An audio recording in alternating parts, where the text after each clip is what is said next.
This is Bruce Buffer, and this is the moment you've all been waiting for.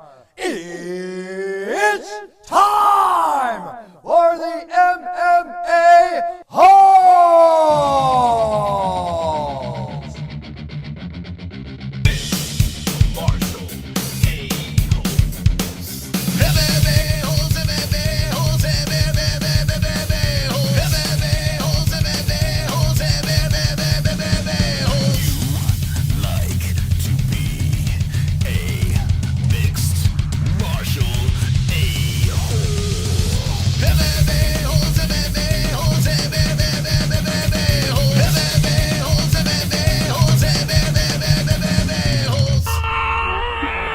No way. From the UFC Studios, Arizona, UFC Vegas, well not Vegas, UFC 275 Preview Show, 7-fight win streak Chris, the Action Man Curtis, will be live. Let's talk some MMA with the MMA-Holes.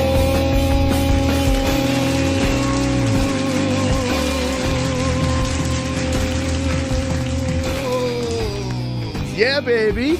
Wonderful. What's up, friends? Welcome to the Wednesday show. It's good to be alive here on a Wednesday night. A glorious fight week of UFC 275. In the intro, I said UFC Vegas. I'm so used to saying Vegas before these pay-per-view events, but it's UFC 275, Glover Teixeira versus Jiří Procházka. You got Valentina Shevchenko versus her. You got Weili Zhang versus Joanna Jędrzejczyk. Does anyone know who this? Oh, anyway, we're going to be having some fun tonight. We're going to be doing our predictions, but ladies and gentlemen, I have a special guest. Let me just say this. On the MMA-Holes, this is his third appearance over here. This man is full of action. This man is on a 7-fight win streak, and he's fighting in a couple of weeks.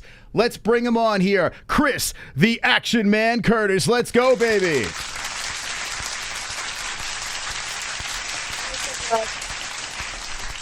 Chris, welcome back to the show, my friend. What's going on, man? Thanks for having me back. It's been a while. Yeah, man. I tell you what, the injury happened. I was all upset. I was like, oh, man, we were looking for some more action. And now here you are, healthy and ready to go, huh? Healthy-ish. Good enough. So still dealing with some stuff then, huh? Dude, I'm 30, 35. Like, week something else breaks on. So, Man, oh, man, getting old is so much fun, right? I mean, nothing better. Oh, I hate it. It's I miss my youth. Shift died. Yeah. Now, if you just moved to another room over here, you're kind of cutting in and out. I don't know where.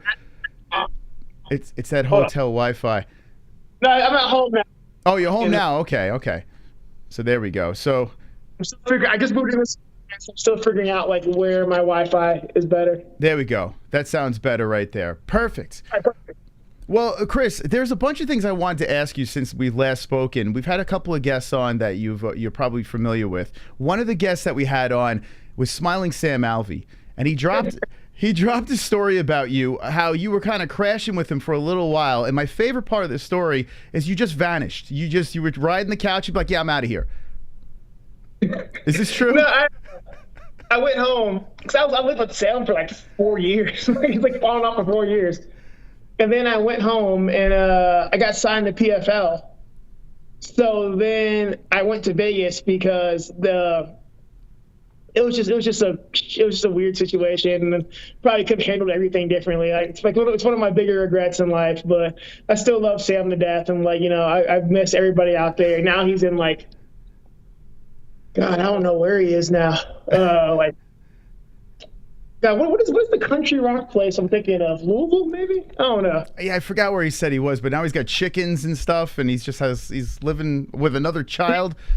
I'll be like, it's crazy, huh? So yeah, it was wild when he dropped that story on us. I was like, no kidding, that's hysterical. I mean, you just like, see you later. Thanks for the ride, but I'm out of here. But so you don't keep touch with him at all anymore?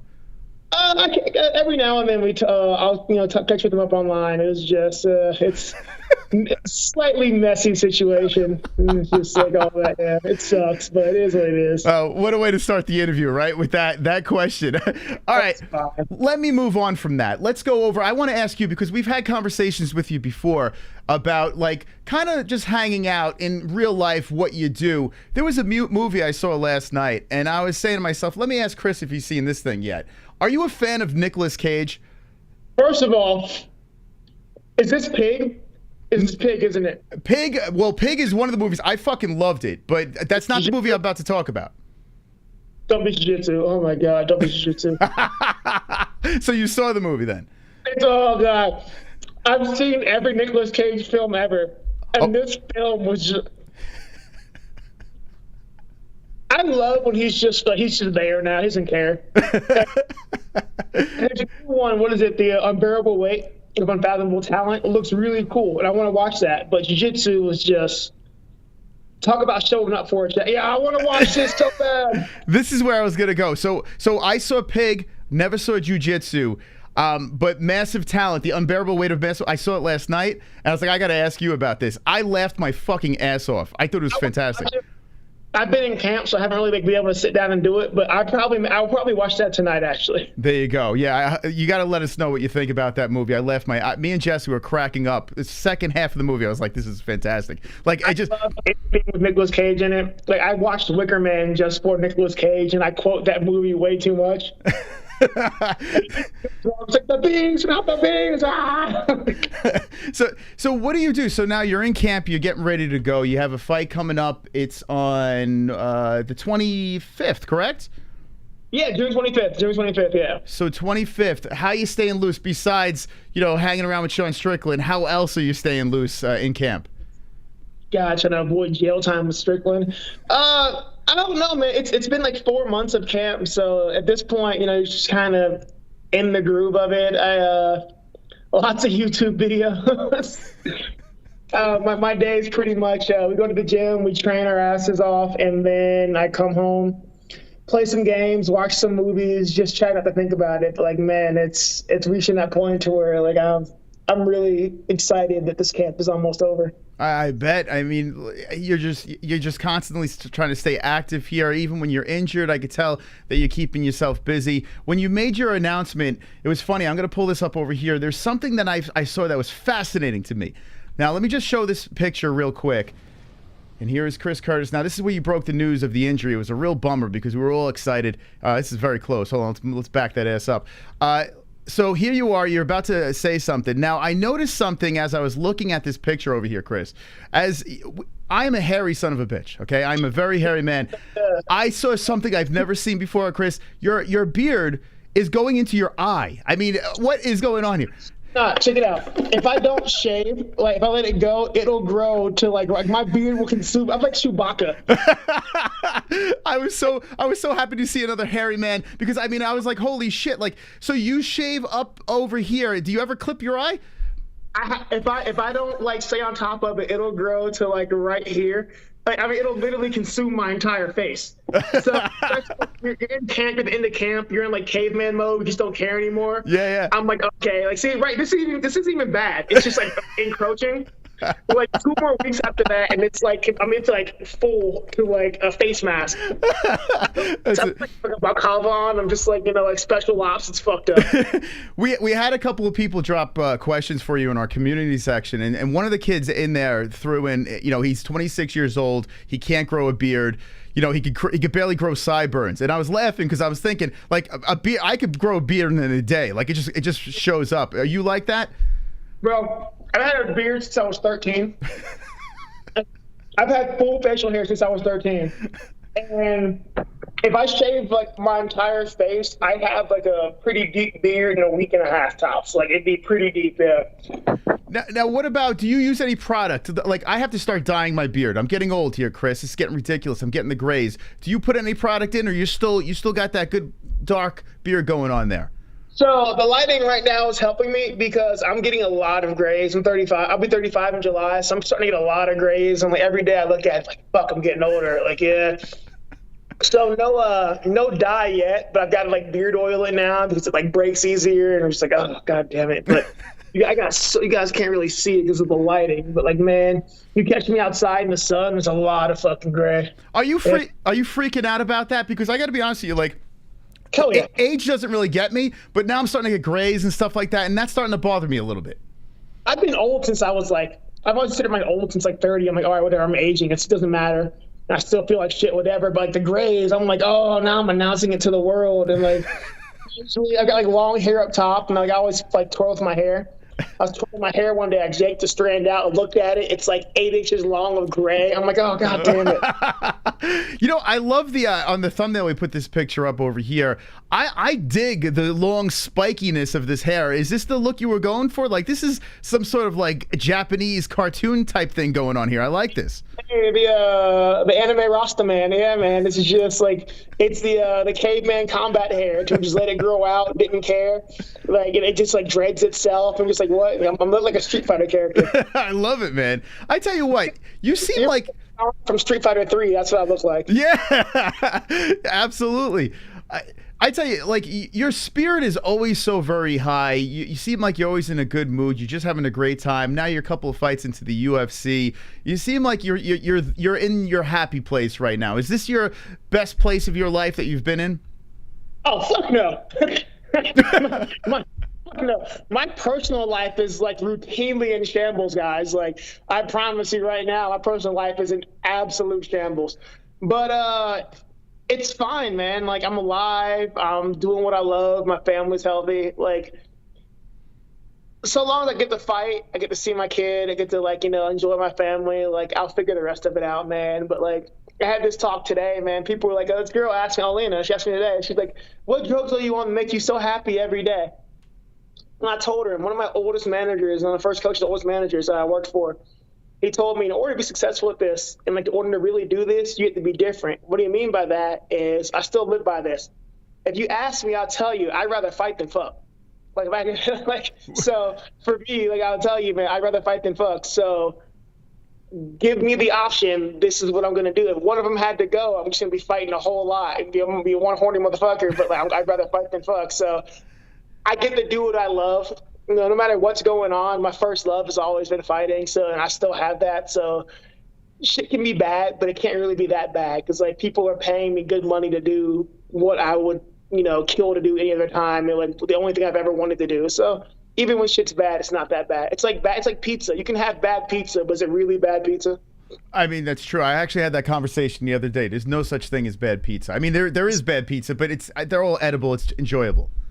Right? Exactly. Yeah. Living in Arizona, I mean, Jesus. I mean, it couldn't get any worse with the pizza here, but yet I still eat it because it's not going to stop me. Like, yeah, right? Like, you know, even when it's bad, like, yeah, it could have been worse. So the relationship thing is very interesting to me because you are, you know, your head is so focused on your career right now. You're 30. Well, you actually, aren't you 34 or are you 35? I'll be 35 in July. Okay. So, all right. So you're right around 35 over here. You're trying to just make some moves in the UFC, move up the rankings, kick some ass. And the lady situation, everyone needs a companion in some sort of way. Is it bumming you out, though? Like we were speaking a little bit before. I mean, the love life situation, do you wish that you could just lock that down, have the perfect companion? Or are you like, I don't really need that. Whatever comes, whatever happens, happens?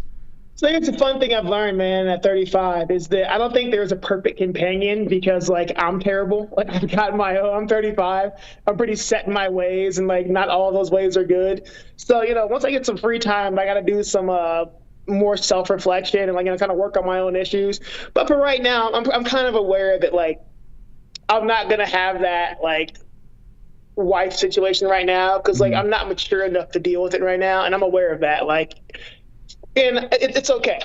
Yeah. It sucks. It sucks to, like, you know, like, to lose relationships. But I kind of realize now it's okay because, like I said, my first love is fighting, man. Like, I've sacrificed a lot for fighting and, like, pretty much everything, everyone for fighting. So fighting's my wife. And she's a very, very cruel, mean bitch at times. So it is what it is. Like, later when I'm done fighting or when I'm kind of wrapping it up, I think I'll be able to kind of split my focus and, like, kind of work through those issues to be there. But at the end of the day, man, I always tell people singularity of purpose. And that's something I try to remind myself all the time, is that like for the last 15 years of being I've been a professional fighter for 13 years. 13 years of being a pro fighter, everything I've done has been to get me to a certain point and then to get past that point. So singularity of purpose, like there's not much I'm not going to sacrifice for fighting. And it's a sad way to look at it at times. I guess people are like, oh, that's sad. Like, yeah, but I mean, you can love a girl, but I've never loved a girl the way I love fighting. So, you know, you do what you do, you'll sacrifice everything for your lady, you know, man. My lady just happens to be not a person so much as the abstract thought of mutual combat. Just beating someone up. I tell you what, you only live one life, right? You have to do what makes you happy.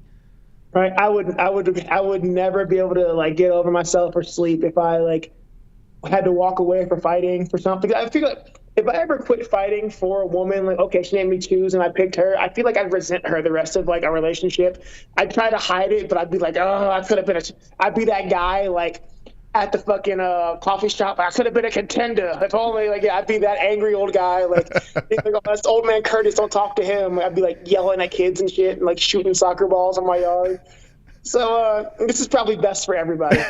Do you have those grumpy moments in life? Do you ever, like, there's days where you just get the fuck away from me, everybody? I am constantly grumpy as shit. Like, see me when I miss training. I'm like, I say, people are like, why are you so weird about training? Why do you train so much? Because like it keeps me sane. And like days that like something happens, I miss training, I am like unbearable. And I just like, I'm like angry, I'm irritable. Training keeps me from. It makes me happy and it keeps me from killing random people. There you go. I mean, it's got to be such an adrenaline rush, and you can dump out all that extra energy, right? Any negative tension, put it right inside the cage. At this point, like it's either the dopamine hit from training or I start doing black tar heroin, and like, so like, I guess we'll just train more. What do you do? So when you get out of the gym, I mean, you're with these guys all day in the gym, right? How many hours do you spend in the gym a day? Average between 4 and 6. 4 and 6 hours. That's a lot of time to spend with. And is it usually the same people every day, or do you see a cycle? You got people. Everybody's schedule's different, but usually like team practice, you see everybody. But I've got like conditioning certain days. I've got certain boxing coaches certain days, certain grappling coaches certain days. I've got extra like you're constantly seeing new people, but you do have a core group, but you're constantly seeing new people. Explain to me, do you use the battle ropes, those things? Yeah, yes, I do. Okay, so these battle ropes, today I was at the gym. I was looking at them. I was like, hey, I'm going to try these things out. So here I am like a spaz. I should have videotaped it. I looked like a chicken that was just like, I don't know. I was just like, I couldn't get the rhythm of this thing. How long did it take you to understand how to use battle ropes? Like 16 seconds. If you are struggling on battle ropes, that is a coordination issue that we should really address at some point. I need some help. I'm going to slip into the gym. I need you to teach me these battle ropes. That should be like, wow, that's concerning. It's like like Elaine and Seinfeld dancing. That's what I look like with the battle ropes. Just like a complete spaz. People Great reference. I appreciate that. And that's a terrible thought to have. The people in the gym, all you hear is weights dropping and people looking at me taking pictures like, what's that guy doing over there? When I pop up to Arizona, I'll teach you battle ropes. It's fine. All right, thank God. Thank God. I need help with that. So it's an easy thing. Now I'm going to go cry myself to sleep. So you find it as helpful though, right? Because I'm looking up YouTube videos. I'm like, it seems like it's good for your, for your strength, your speed. It's good for everything, no? Coordination, which apparently is an issue.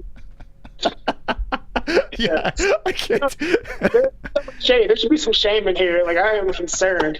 You know what happened? I'm using them, right? So I'm getting the little wave. I'm like, all right, cool. And then the wave stops going. There's 2 different waves. Like, I'm like, wait, hold on a second. Is this supposed to be synchronized?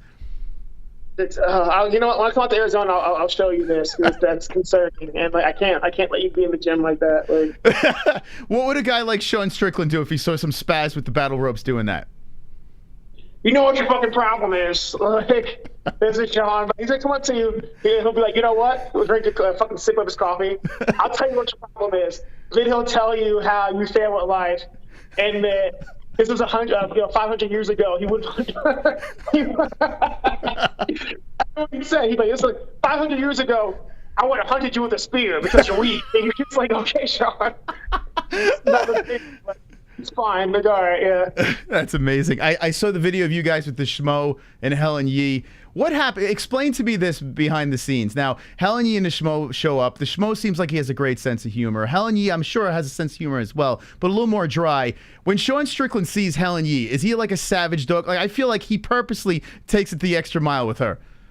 He tries to. So Helen, God bless her, she's a consummate professional, but she's just like dialed in. She kind of like, she's very good at walking past the more absurd shit that Sean says. But Sean's always been this way. The issue is we now give him a platform to speak, and he thrives on the fact that there are motherfuckers on my Twitter who like tell me to give Sean Prophet Strickland back his Instagram. I'm like, sir, you should never, ever. Like, there are people that like listen to him and who are like, yeah, Sean's onto something. I'm like, Sean's never onto anything. Like, don't say that. That's how, like, you're on a watch list now. Like, congratulations. Like, it's I tell you what, the transgender stuff, the political stuff, the gun stuff, the hilarious. I thought the funniest one was the people with the death threats, and he would take the screenshots and show it. I mean, by the way, Sean Strickland, he slipped into one of our friends of the show's DMs. So does he like to slip in ladies' DMs or something like that? And is that his thing? I'm not going to throw him under the bus, but I'm going to let you, like, this answer should more than suffice. But, like, I love him to death, but, like, Sean is Sean. And he will never change. So what is he like? Does he have a girlfriend or something? Like, what's going on with the guy? Does he date? I'm not going here. I'm not going to be the one to like open this can of worms. I am not. Nope, not doing that one. How do I get this guy? How do I get Sean on this show? How do we do this, Chris? Do I have to show up at the gym or what? I will hit him up because he'll gladly like have. Anytime you put him on a freaking audience, he'll he just creams his pants. He gets off on this. So I'll hit him up for you. He'll probably gladly do it. Would you do a show? So say when the fight's over and done with, I have a whole scene where I have a whole dais. We had a couple of fighters come on at the same time. Would you and Sean come on the same time? Post fight, bro. I'll fly to Arizona. We'll make a day of it. Let's go. I will fly to Arizona. I have nothing else to do with my time. All right, listen. I'm gonna hold you up to that. I would love to do that. That'd be hysterical to get you in studio or whatever. That'd be a lot of fun. Let's fucking do it. I'm in. Okay, there we go. Audience, you heard that. Hit the like button if you like the sound of that. Let's move over to your fight that's happening. Rodolfo Vieira. I mean, what a chest on this guy. Jesus Christ. Like, I'm looking at his Tapology. I mean, you're a pretty muscular guy as well, for God's sakes. But then they show this picture of this dude. And, I mean, what is going on with this guy? What is this guy made of? I'm going to assume steroids and, like, Brazilian horse meat. Like, I don't know. It's fucking massive.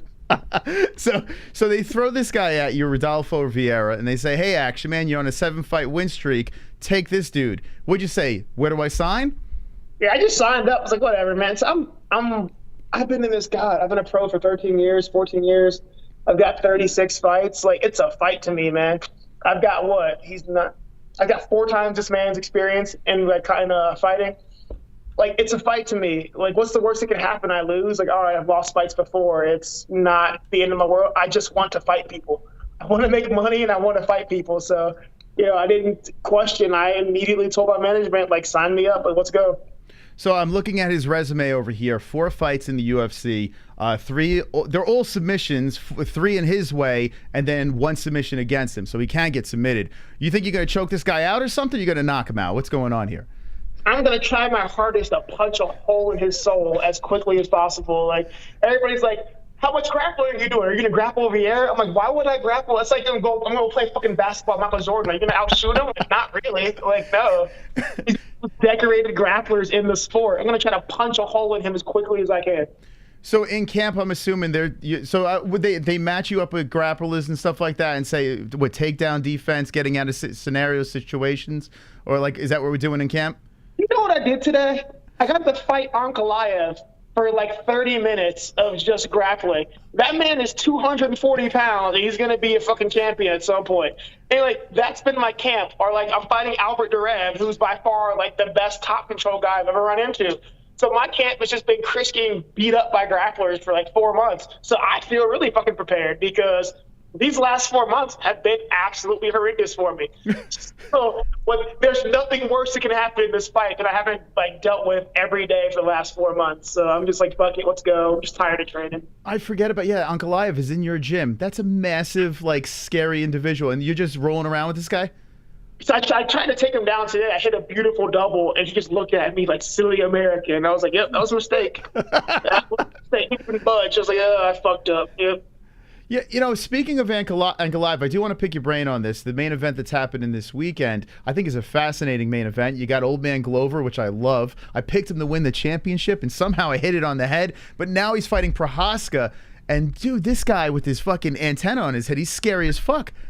I don't care. We are Team Glover here, all right? Like, this man has experience for years at the highest level. Jiri's been, how many UFC fights? What, 3 or 2? Actually, 2, I think. I believe in Old Man Glover. I really do.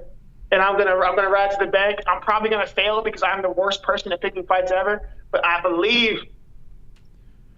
So I'm a little nervous here. I've been riding Glover ever since. I thought he was going to beat Jan. He looked fantastic. I think he does have a shot against Jiri. Jiri scares the fuck out of me, though. Like, I mean, he is what he did with Dominic Reyes, I mean, was just, I was like, what? And he was absorbing these strikes. But then Glover does have heavy hands, and he can drag him down to the ground. You think Glover could submit him?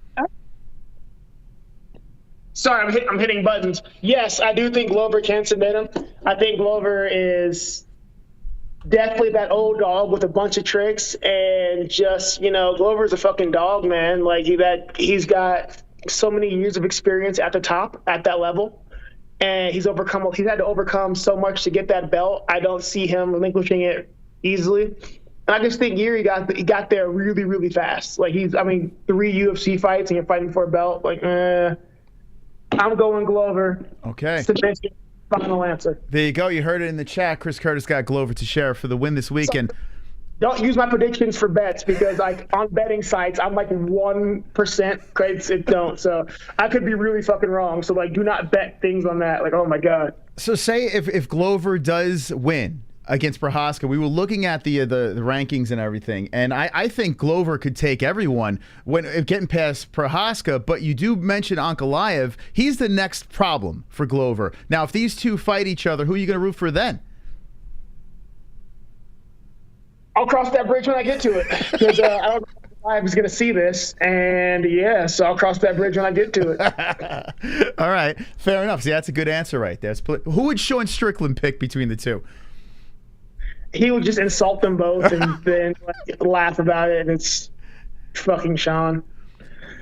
What do you think about the state of the middleweight division? You got Izzy fighting Cannonier, which I would love to see Cannonier win. He's an Arizona guy over here. I would love to see that, but I don't think he has a shot. Am I off on this? I don't even know, man. Honest to God, I don't even watch my own division at this point. I just don't care. The immortal words of what's his name? Who am I thinking of now? Darren Till. I don't fucking care. I really don't. Like, I don't care at all. Like, if I'm not fighting, or if I don't know someone fighting, I have no interest in like any of it. I just want to go hit people. I want to see my friends hit people. And then everybody else in the division, and they're like, "Who do you want to fight after this?" I was like, "I don't even know who's in the rankings outside of my teammates." So I think the 85 is a mess anyway. So let everybody kill themselves. They can kill each other. Like my perfect world, everyone else kills each other, and I just happen to fall into the #1 spot. Totally fine getting a belt that way. Doesn't bother me at all. I would say Sean has a fast pass especially if Izzy wins and Sean gets past what the hell is his name? What the fuck? I forgot his name already. Help me out here. Pereira. Michelle. Yeah. This phone. Pereira, the guy that. This mode is a bitch. Yeah. Is this your brand new phone? What did you get? Android or Apple? I don't fuck with Apple because honestly, when the machines take over, Siri will remember all of you, and you all will be the first to go. All right, I'm with you on that. I love Android. I'm Android all day. Galaxy? Yeah, the Galaxy Z Fold, the one that turns into the tablet. So it's like super sensitive. That's pretty sick. I like that. Here we go. We got Galaxies all around the house over here. I love those things. I think they're the best. No sponsor. The machine incursion. Good job. So if Sean gets past the IZZY Slayer, right? If Sean gets past that and he fights and he gets the championship, I'm sure you heard this a million times. You know, Sean's sitting up top over there on the throne. Are you hunting for him? Are you hunting for that throne? Dude, we kill each other for free. Like, fuck yeah, we kill each other for money. Like, fuck yeah. Like, we almost died. Like, I have almost died multiple times for free. If they're gonna pay me, hell yeah. He'd be like, "You'd be an idiot not to do it, Kurt." Like, he'd be like, "Don't get rich." That would be amazing. That really, like, I don't know, where can I sign for something like that? Because he's usually, is he going to be in your corner for this fight coming up? It'll be him and 2 coaches, yeah. Okay, so he's usually in your corner, right? When was the last time he wasn't? Earlier last year, we missed one just because of the timing, but it was fine. But yeah, usually he's been in my corner pretty much the last 7 fights. So 6 or 7. And it wouldn't be weird at all, huh? Like big lights, a pay-per-view, you know, here's your buddy across the cage. I guess money's money, right? Everyone's getting paid, it's fine. Yeah. That'd be crazy. I would love to see that, man. Wouldn't bother me, wouldn't bother him, I promise you. You confident you take him out? I'm going to try my damnedest for you. If I'm getting a check in the bell, I'll apologize later. This opponent that you're fighting, you spoke about his experience. He's only 8-1-0. Which is kind of wild with all the experience that you have, but his grappling is legit over here. So do you feel like, is there any sort of like disrespect or like, hey man, like why you handing me this guy? Like, shouldn't you be ahead of a guy like this with your resume? I don't fucking care. It's a check. It's a check. Like, I don't take any of this personally anymore. I'm too old to take this shit personally. Like, it's a guy. They were like, hey, we need you to fight this guy. And I was like, sign my name. The money clears, let's go, man. Like, I don't take any of it personally at this point. I just want to make money. Like, I'm totally fine fighting everyone outside the top 15 as long as the check clears. It doesn't matter. I love it, man. How could you not be a fan favorite if you're willing to take any fight? You don't care who it is. Just put him up, you'll knock him down, right? Yeah. So the accent that you're throwing out there, the Darren Till accent, I can't help but think Paddy Pimblett, who's fighting your other buddy Jordan Levitt. What do you think about this fight? I think Jordan's going to strangle him and twerk on his unconscious body in front of an arena full of angry Brits. It'll be a good fucking time. Like, I can't wait to see the riot that comes from that. I'm excited. I think Jordan beats him. I really do. Like, I've never been impressed with Paddy Pimblett, nor will I ever be. So, yeah, I'm Jordan all the way. Have you spoken to Jordan ever since this fight was announced? Yeah. We just laughed about twerking on Paddy's unconscious body. It was great. Speaking of twerking, he taught me to twerk on the show. We had a twerking experience together. It was very romantic. Do not doubt that at all. It's the most Jordan Levitt thing to do. And surprisingly, I can't do that either. So I can't do battle ropes and I can't twerk. I'm just pretty much useless. You have a rhythm issue. It's pretty good. So has Jordan ever said, hey, man, you want to learn how to twerk? Hey, do you ever twerk with Jordan or no? Bro, I can twerk. Like, I can twerk. I can salsa. Like, I am like. Shit. Chris, you know you have to twerk now, right? You have to give the MMA holes what they want over here. You got to give them a little twerk action. Let's go. I'm a grown man. That's right. Come on, Chris. Listen, if you twerk, I promise I won't clip it and put it on social media. Nice try. All right. I want to see if we get Sean Strickland rise. What would Sean say if he saw a video of you twerking on a podcast? See a lot of homophobic slurs. Yeah, So Jordan wins. Jordan beats Paddy Pimblett, you're saying. Guaranteed lock. I 100% agree. 100%. Okay, there we go. Listen, I know you have a young lady coming over, right? Is she coming over now? Is she almost on her way? I see you getting antsy over here. Put on it. What's going on? So tell me the setup here. You got. She's going to be coming over. You're going to watch a movie, a little dinner. Like, what's going to happen? Just hang out, go to dinner. Okay, hang out, dinner. Is this the first kind of date that you've been with her? It's just hanging out. It's just hanging out. Like, relax. Okay. All right. So you're just friends. Yeah, he's really hanging out. Yeah. But if it winds up in a bedroom, you wouldn't be, or bathroom, you wouldn't oppose this, right? It's one step at a time. So how did this work out? Did you say, hey, you want to come over? Did she invite herself over? Said, hey, what are you doing Wednesday night? First of all, you never give up, like, your secrets. Like, that's not a thing. Like, no. Like. Okay. I had to try, Chris. I had to try. All right. Anyway, let's give me some predictions for the co-main event, and the one I want to know. Are you watching? First of all, are you watching the fights this weekend? I know you say you don't really pay attention too much, but are you watching this pay-per-view? I have no idea what I'm doing this weekend, actually. I may watch the main event, co-main event, but, like, also probably sleep. So we'll see. We'll see who's watching it. It's got. No, shit, I have to. Jocelyn's fighting. One of my teammates is fighting. Okay, who's fighting? Jocelyn Edwards. Yeah, she's fighting, so I'm gonna watch that. Oh, okay. So hold on a second. Let me pull it up over here. So you have a teammate fighting on this card. Let me refresh my memory. So she's in your gym, correct? Okay, hold on a second. UFC 275, and here we go. Let me pull it up here. By the way, if you're just jumping in, Chris Curtis is live with the MMA-Holes.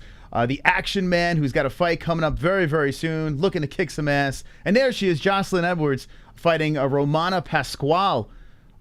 This is opening up the card here. She's on a 2-fight losing streak, but looking for a dub. I do recall her now that you mentioned her name and I see the picture. Busted her ass, man. So I'm really excited to see the improvement she's going to show. She's, like, busted her ass a lot. Like, she's been going heads up with the Shevchenko sisters for this camp. So, like, I'm really proud of her. She works her ass off. So I'm very excited to see for her to show some new all the new changes. So I want to ask you about this. This is a little controversial over here. People shit on women's MMA constantly. It's kind of ridiculous. We do these streams, and you have fights like Rose Namajunas versus Carla Esparza, and it's not the most exciting of fights. But people just like, well, and women's MMA sucks. What would you remember? Chavez latest versus Anderson Silva? Like, dudes do it too. It happens. Like, women's MMA is a little bit farther behind, but it's just now kind of reaching the point to where we were. Men's was like maybe 8 years ago, outside like the very top. But give it time. Like it's it got started later. Give it time. It'll catch up. That's a fair take on it, and a very politically correct. I like the way you handle these. You should be a politician, I would say. I thought about it, but again, I can't be responsible, and you don't want me responsible for things. And I do want to ask you about scoring. Everyone, I'm sure you've been asked a gazillion times about this, but we haven't heard your take on this. The scoring situation, I'm actually getting frustrated as a fan. I'm watching these events. I don't know what's happening anymore. I don't know what's more important, a takedown, a guy being held down for 10 minutes, or landing a couple extra punches or kicks. I've been fighting professionally for 13 years. I have no idea what's ever been scored. You're just like, all right, just keep doing stuff and hopefully I'll win. And now it's even more random. I've got no fucking clue what the scoring is anymore. And I don't even try to understand it. I just go out and try to fight. But I watch fights sometimes and you see things scored. You're like, oh, well, I would have gotten that completely wrong. So who knows? Apparently there's criteria, but I've never seen two judges be on the same page about it. So who knows? It really, I mean, just as a spectator, it drives me nuts. It really does. And I was not a proponent of open scoring, but now I'm watching these fights and you know what? I wouldn't mind knowing the score because I don't know what I'm watching. It's such a close round. Is this more important or is that more important? I feel if they had open scoring, at least we'd have an idea. But what do you think about that? I don't think it makes a difference because even if you have open scoring, you know what round you won, but you still have no idea what the fuck was scored. So it's all, as a fighter, it's whatever. Okay. You're still all up in the air. You could have won the round and not known exactly what got you that round until I think we're more transparent and forthright about what the judging criteria is and how everybody understands how to judge. It's not going to make a difference. Open scoring is not going to make a difference. So going into a corner, would you just take every round as hey, I'm losing this fight. I gotta knock him out? Round. I always assume I've lost a round, but okay, I'm down a round. I assume unless I've beaten you to death, I assume I've lost a round because I thought I was winning rounds and I apparently lost. So now I just go into every round assuming that I've lost that round.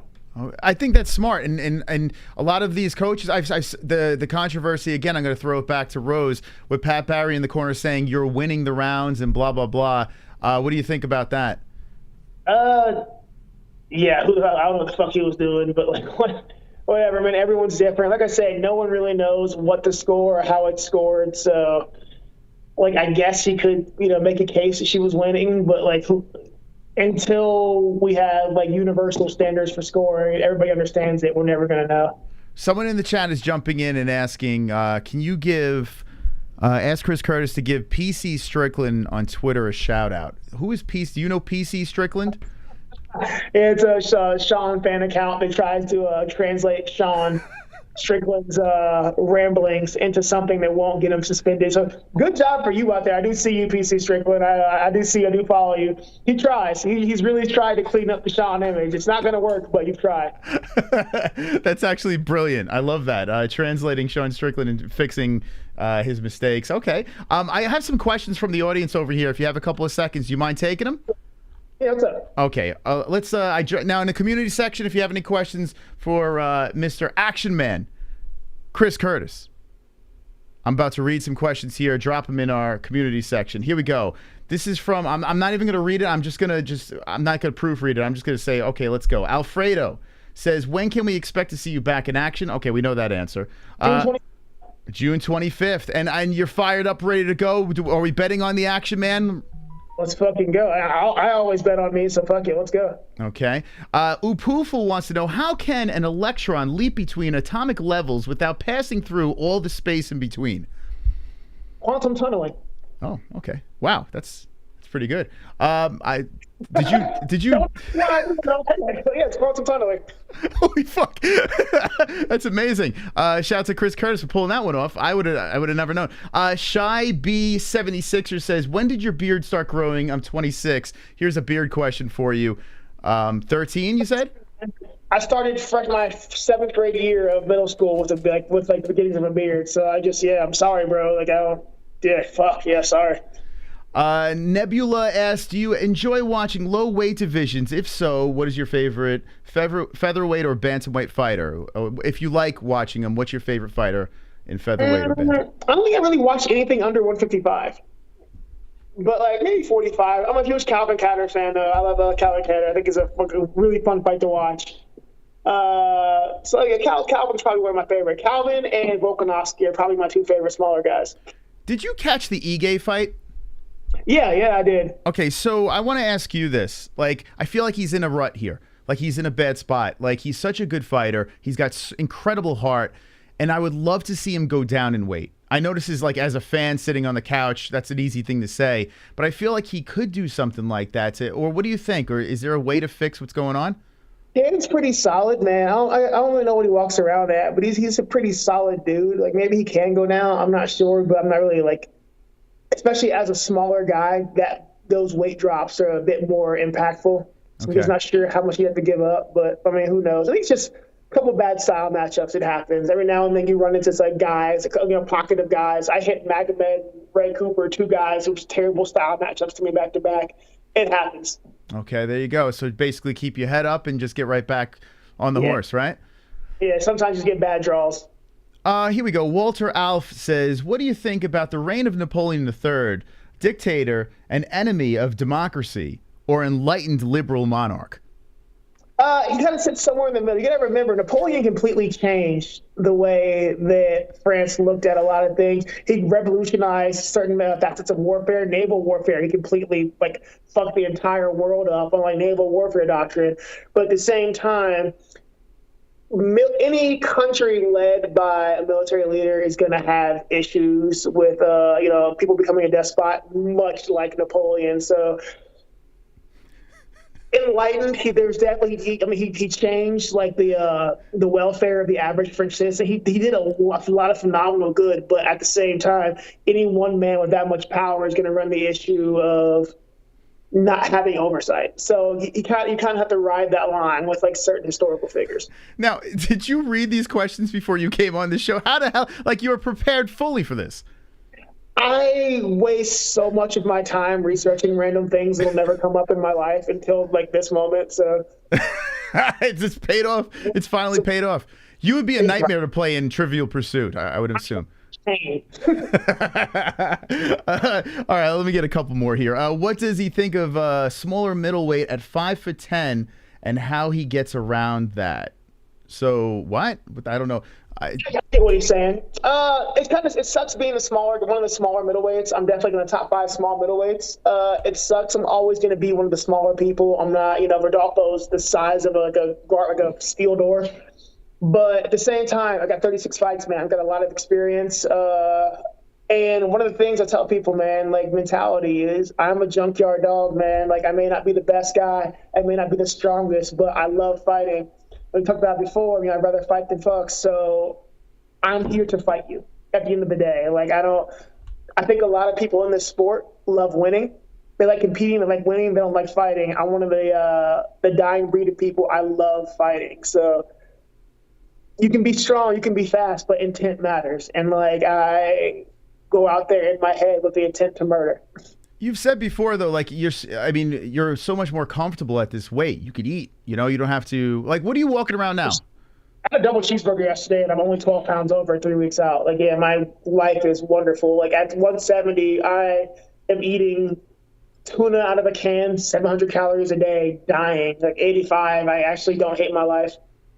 That's got to be amazing, right? And the power's clearly still there. I mean, the power's definitely there. Yeah, so it worked out. So, you know, there will be issues always with just size and whatnot, but, you know, you can't, not everything at the end of the day is going to be determined by size. Some fantastic questions. O. Miller wants to know, a guy your size has to take a massive dump. Are we talking half a bowl or all the way filled up? What depends, man, like morning or night, because those are, like, morning, there are factors like morning, night, how much have you eaten, how much fiber have you eaten. It's a very, there's a lot of factors you got to go put in there. That's very good. Now, you have healthy bowel movements every day, you're saying, right? Yeah, I am like regular. I'm fine, yeah. Well, I guess it's got to be how active you are, right? I mean, in the gym, constantly there, eating right, the whole deal. Yeah, I'm like, dude, my gastrointestinal fortitude is phenomenal. Like, I got to move more. I'm constipated like a motherfucker. You can drink water and walk, and yet your like bowel movements will be like completely regular. That's what I gotta do. If I get master the battle ropes, my bowel movements will be better. You're saying? It'll help. All right. Any questions in the chat? Let me know. Hey, listen, Chris Curtis, man, I really appreciate you coming back on the show. No problem at all, man. I'm glad to be back. It's been a while. I can't wait to hear the stories of what happens after the movie tonight.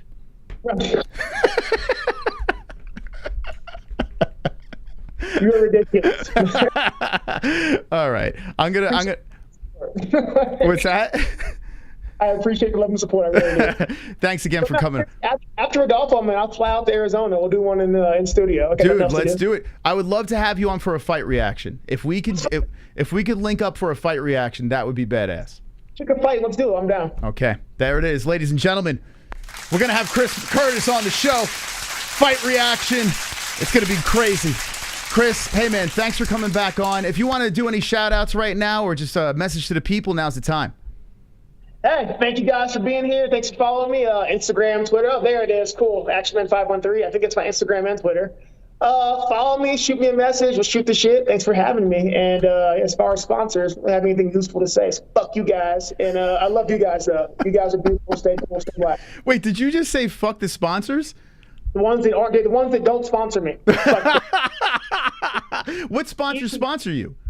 I don't even know offhand. That's amazing. So they just pay you and you just show up. That's it, right? I love that. I'll be better next time. Oh, I got something coming in here real quick. I'm sorry. Hold on a second. Super chat. This is Matt W. He interrupted the show with this. Curtis, who you got, Tabitha Ricci versus Cheyenne Vlismas? Tabitha Ricci or Cheyenne Vlismas? I am Team Cheyenne all the way. Cheyenne's my girl. I love her to death. I am Team Cheyenne all the way. Oh, interesting. Wait, hold on a second. Hold on before I let you go. Cheyenne Vlismas, formerly Cheyenne Buys, correct? Yep. Okay, what happened? What happened here? First of all, all I'll say is I can never throw shade at anyone because I have failed multiple relationships. So, come on, like, they get a lot of shit about this. Like, guys, we're grown-ass adults. Shit doesn't work. It happens. Like, this is America. We've got like a 60% divorce rate. Shit happens. Like, she gets a lot of shit. He gets shit. Like, guys, they're two adults. It didn't work out. It happens every day. Chances are your parents didn't work out. Person I'm talking to on the phone right now. So stop being a dick about it. It happens. Grow the fuck up. Yeah, it's tough for me to cast too many stones. I've done so many fucked up things in life. Yeah, especially in relationships, I failed so many times. I will never be one to throw stones. I'm like, oh, it's a divorce. I'm like, bro, my parents have been divorced since before I was born. Like, grow the fuck up, people. There you go. All right, Chris. Hey, that's a perfect way to end this interview over here. Thanks again for coming on, man. Looking forward to your fight, and good luck. problem, bro. I'll talk to you guys later. All right, there he is. Let me know, man. All right, definitely, man. Chris Curtis on the show. Once again, the Action Man dropping by. What do you say in the chat? You want to see him on our Fight Buddies? Let me know what you think about it. Love catching up with the Action Man. I mean, one of the good guys. Love that fucking guy. Love Chris Curtis, man. One of the best. And he just so happens to be kicking ass, man. They're throwing him this dude that is just a nasty grappler. And Chris doesn't give a fuck. He's just like, yeah, I'll take it. I'll take it. And how could you not respect a guy that will just show up, sign the contract, and get to work? Here's the fight that's coming up. It's January 25th. It's going down against Rodolfo Vieira. The Action Man is looking to collect another head to put on his mantle. Let me know in the chat what you think about Chris. Hey, Matt, thank you for that donation. Appreciate that. And thank you for the the reminder in the chat. He's worth betting on. Finish. You know he doesn't care about who he fights. He just shows up. Yeah, Gopop, he's won me the last 2 events. He's done me really nice with bets. Red Mountain High School. Jesus was Paul Craig's doctor at birth. What? Chris by TKO in the second, says AM. So AM's got Chris Curtis by a TKO in the second. And just confirmed that marriage is deadly. Paul Craig has like 60 wives. Damn, what a fight, says Ray Long. It's his 3rd time. We like him already, for fuck's sakes. Yeah, listen. Well, I gotta confirm the fact that he's a great guy. You know what? He's game. You know, he's not stuffy. Matter of fact, I'm trying to think. Lately, we haven't had really anyone stuffy on this show. Everyone's been fucking real chill and real cool. Answers majority of the dopey questions. I mean, this guy's answering questions about bowel movements, for God's sakes. You know? Listen, I just want to say this. We got the best fucking show in the world. Ladies and gentlemen, the MMA-Holes are live on a Wednesday night. We're bringing you the top-tier fighters here on this show. We got plenty of content coming at you with the fight reaction on Saturday night. We got Food Golf Friday coming up tomorrow. We'll stream for the press conference, so make sure you subscribe, you hit the notification bell, and you're wonderful, wonderful. I'm going to play a word from our sponsors when we come back. Let's talk about UFC 275. What do you say, right? Hit the fucking like button. We'll be right back after this quick break.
Let's be honest, when it comes to underwear, there's nothing more important than comfort. Why empty your pockets for generic underwear that loses comfort, quality, and style when you can slip into a pair of Sheath and get even more out of your daily wear? With Sheath underwear, you can treat your jewels like royalty as they are given their own private sanctum, keeping them secure and you in a state of bliss. Get 20% off Sheath now using promo code MMA-Holes. That's MMA-HOLES with the link in the description below.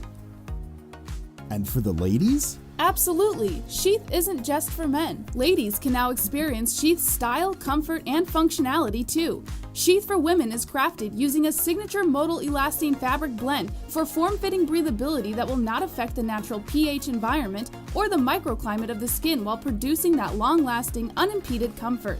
Use promo code MMA-Holes, MMA-HOLES, for 20% off at sheathunderwear.com.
All right, thank you, sponsors.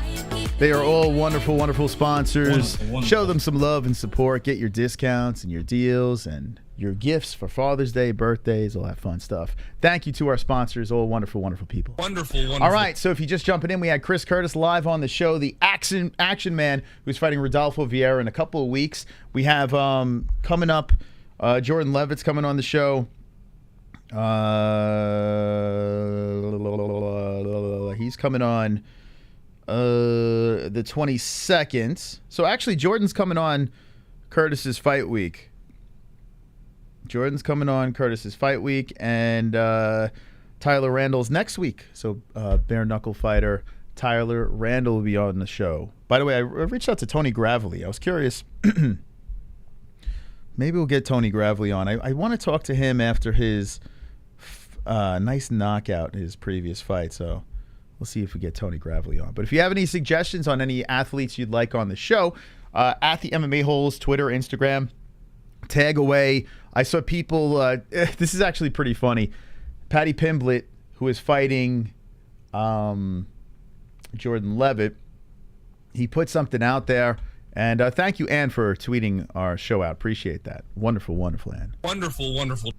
What's with all the Paul Craig comments? What's it? I started listening back in 2019 while I was living in Arizona. Now I'm back in California. You guys are great. Congratulations on the baby. Thank you, Adrian. Appreciate that. That was really nice of you. One of the good people out there, Adrian. So Paddy Pimblett put this thing out there, and I didn't even know this thing was out, but we had some MMA holes tagging us here, and it says, need to get some podcasts booked in for next week, people. Any suggestions who you want me to get on? Same person comes up multiple times. I'll message them if it's a guest coming on for a second time. Shit, you still need to do a post-London UFC one, don't we? Okay. So there we go. I guess you got to read that in a a Pimblett accent, and it would make more sense. But anyway, yeah. So people were tagging us, and I was like, okay. So I screenshotted this. I did a little retweet, put it on our community section. I said, God, knock yourselves out. Tag us away. And then he followed up the Pims with this. There was a miscommunication apparently. He says, this is for guests on my Chatting Pony podcast, people. Not suggestions of other podcasts for me to go on. Ha ha. I want guests for my own podcast, as I am slacking lately. Need a weekly episode for yous all. So that kind of. So the thank you to the people that are tagging us. Keep tagging us. Keep annoying them. But yeah. So. I don't know. Anyway, Jesse's here. Jesse's with us. Look at this. Hold on, let me move over. Get Jesse on. Chris is great as usual, Jesse. Good. He wants to come by. He wants to do a fight buddies with us, Jess. That would be cool. Like he's legit serious about it. Yeah, I would enjoy that. So what do you think? Heck yeah, he man. says after his fight, he'll fly in. Fuck yeah. And he'll do it. So yeah, Chris Curtis on the show. Get like a couch or something in the back. I know. Wait till he sees our studio. He's gonna be like, where do I go? Where do I sit? With the fucking baby thing over there. It's okay. We'll figure it out. Yeah, we'll figure it out. Let's rearrange the whole studio again. Who cares? So anyway, some interesting conversation. We spoke about some of the event that's coming up this weekend, UFC 275. Yeah. By the way, there is a press conference tomorrow. Probably going to be meh. But Yeah. I figure we'll just stream it and just fucking hang out with the boys. What time? Hanging with the boys. I don't know. That's No idea. You schedule something, you don't even know what time it is? It's Who all knows? right. Just hit the fucking notification bell, people. Okay. So, so we'll be reacting to the press conference. One in the chat if you're going to be hanging with us tomorrow for that. Here, I'll just look it up real quick. What was it, 275? Yeah. I mean, I don't know, honestly. I got it. Also, do you have a pen and paper? Yeah. Just No. because I I need to write times down. had a pen and paper. Well, here's a pen. I don't know. Where did my pad go? I You don't have have a paper. notepad No. on you? You have paper right here. Just write it on that. I got it. Don't worry. Yeah, it's going to be bad drunk. I'm with you. I mean, Jiri and Glover, not much. I mean, Yuri's just going to be all like kind of stoic, and he's pretty respectful. So I don't think he's going to be able, I don't think, honestly, you know what the trick? They have to have Joanna there. They have to, but here's the problem. She's going to be doing a lot of winking, and Zhang Weili is going to be, there's going to be a lot of interpreting. So she doesn't speak much English. Valentina, actually, this might not, you know what? These two might go back and forth. Actually, you know what? I think Santos and Shevchenko are going to be barking at each other a little bit. Valentina's like, I'm the best in the world, and I will kill you. I will stab you in the face and shoot you in the head, and I will lop off your pussy, and I would eat it in front of everybody, and spin and spin and spin. Excuse me. I mean, yeah. Wonderful. I mean, that's pretty much. Yeah, so it's gonna be AZ. No doubt. So we're not going to expect anything, and maybe we'll be delighted. Maybe they will shock us with this press conference. How you doing, Sean? What's going on? I hope Jiri versus Glover doesn't end up like Izzy versus Jan. Don't worry. I mean, so you're saying you hope that Glover doesn't lay on him? Are you sure there's a press conference tomorrow? Yeah. That's what they said. Nobody's providing any information on times. I just don't want you to tell them something and then. Yeah, there's one, but I saw. Oh God, I was looking at some press thing. I don't know what you were looking at. Earlier Literally, today. No outlet has anything on. We'll hit the notification bell. Oh, here we go. Oh shit! Yeah, it's in Singapore, but I think it's at a normal time still. No. Yeah, nobody's posting anything about time. So if anyone can find anything on the press conference time, that would be extremely helpful. I was thinking, like, what time is the actual pay-per-view? Hold on a second here. The pay-per-view starts. All right, yeah, it's normal time, Mountain Time. No, that's the main card. No, yeah. I was a little worried that the pay-per-view might be a bizarre times, but yeah, 3:30 over here. The main card starts at 7 p.m. Yeah. So that's all normal. Jiri versus Adesanya. Huh? What? Well, that doesn't even make sense. No, they're saying because Izzy went up. So think about this. Yeah, it makes a lot of sense, actually. Izzy went up for Blachowicz, probably the wrong guy. Guy's going to lay on him. Izzy goes up and fights Glover, problem for Izzy. Right.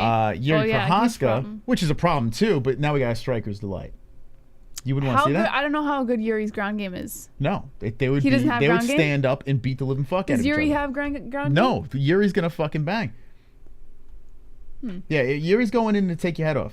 Jiri versus Izzy's. I mean, Yuri's a big. Was Jiri actually? I don't know. I can't make an assessment. I have to watch him a little more. I don't want to like say something and then stick my foot in my mouth. Like, of course, I want to say Adesanya's going to win, but I think Adesanya going to lay heavy at all is just not a smart idea. Yuri's interview on ESPN got me hyped. Yeah, I didn't see the media scrums, but I'm telling you this. Okay, so Chris Curtis is going with Glover, but he's a little biased. Like that's his boy. Me personally, I want Glover to win this fight. But I don't hate Jiri. I don't mind Jiri winning this thing. I love what Glover did. I don't want to see Glover get annihilated. But if he doesn't have the ground game like you say, Glover has a very high chance of winning his this fight. jiu-jitsu's great. Yuri's not afraid of that shit. Yeah, there's no doubt. in my mind. Listen, stuff a couple of takedowns and fucking start. So wait, you're saying that you would entertain the idea of Jiri winning this fight? I think Yuri's gonna win. Yeah. What? I do. No way. No way. Jesse, you forget I'm Mystic Moss. I'm the guy that picked Glover. Yeah, see, that's I'm saying I picked Glover all the way up. I think Glover's fantastic. It looks like he's in great shape too. Yeah. He hasn't disappointed yet. Right now, I've swung in favor of Jiri. If the press conference shows me anything, or not the press conference, the face-off shows me any different, maybe I'll go back to Glover. I'm sorry, I gotta go Glover, and I'm not like big on going Glover all the time. I have a couple of times, but I think I'm gonna go Glover on this one. I just don't think. I think Jiri's a great prospect, but I just don't know if he beats Glover's ground game. Glover's an animal on the ground. Yeah, so Jiri, the question, and Chris brought it up as well. The question is, he has limited UFC fights, only 2. You know, before that, he was on a massive win streak, and risen and or risen. I never knew what the correct way of saying it. I always called it risen, but maybe risen. Who knows? But regardless of the fact, you know, the guy was on a fantastic run, and if you look at his run, it's just finish city. 2 in the UFC. Spinning elbow, overhand right, left hook, punches, punches, punches, punches, punches, standing punches, punches, and the decision was in 2016. The strikes, I think people forgot how good Jiri is. I think people are forgetting. This fight that happened when Ellie was brought home from the hospital, the spinning elbow win over Dominic Reyes. Mm-hmm. I was so impressed by Jiri, like ridiculously impressed.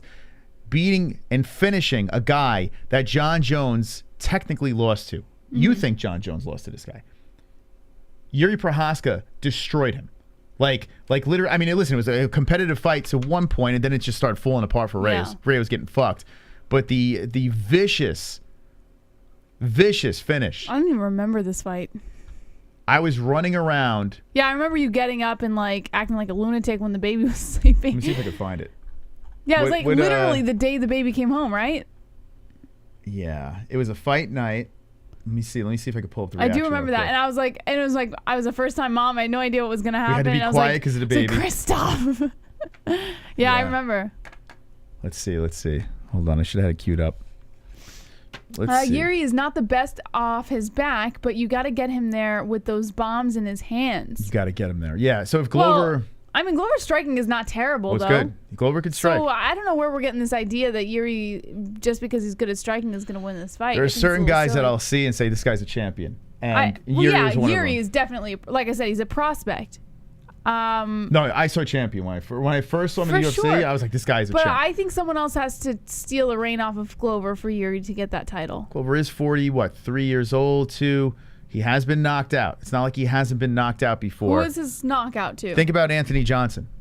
Right? Rumble Johnson knocked his teeth out of his head, right? Glover Teixeira got clipped and dropped. Right. But how long ago was that? Oh, that was a while ago.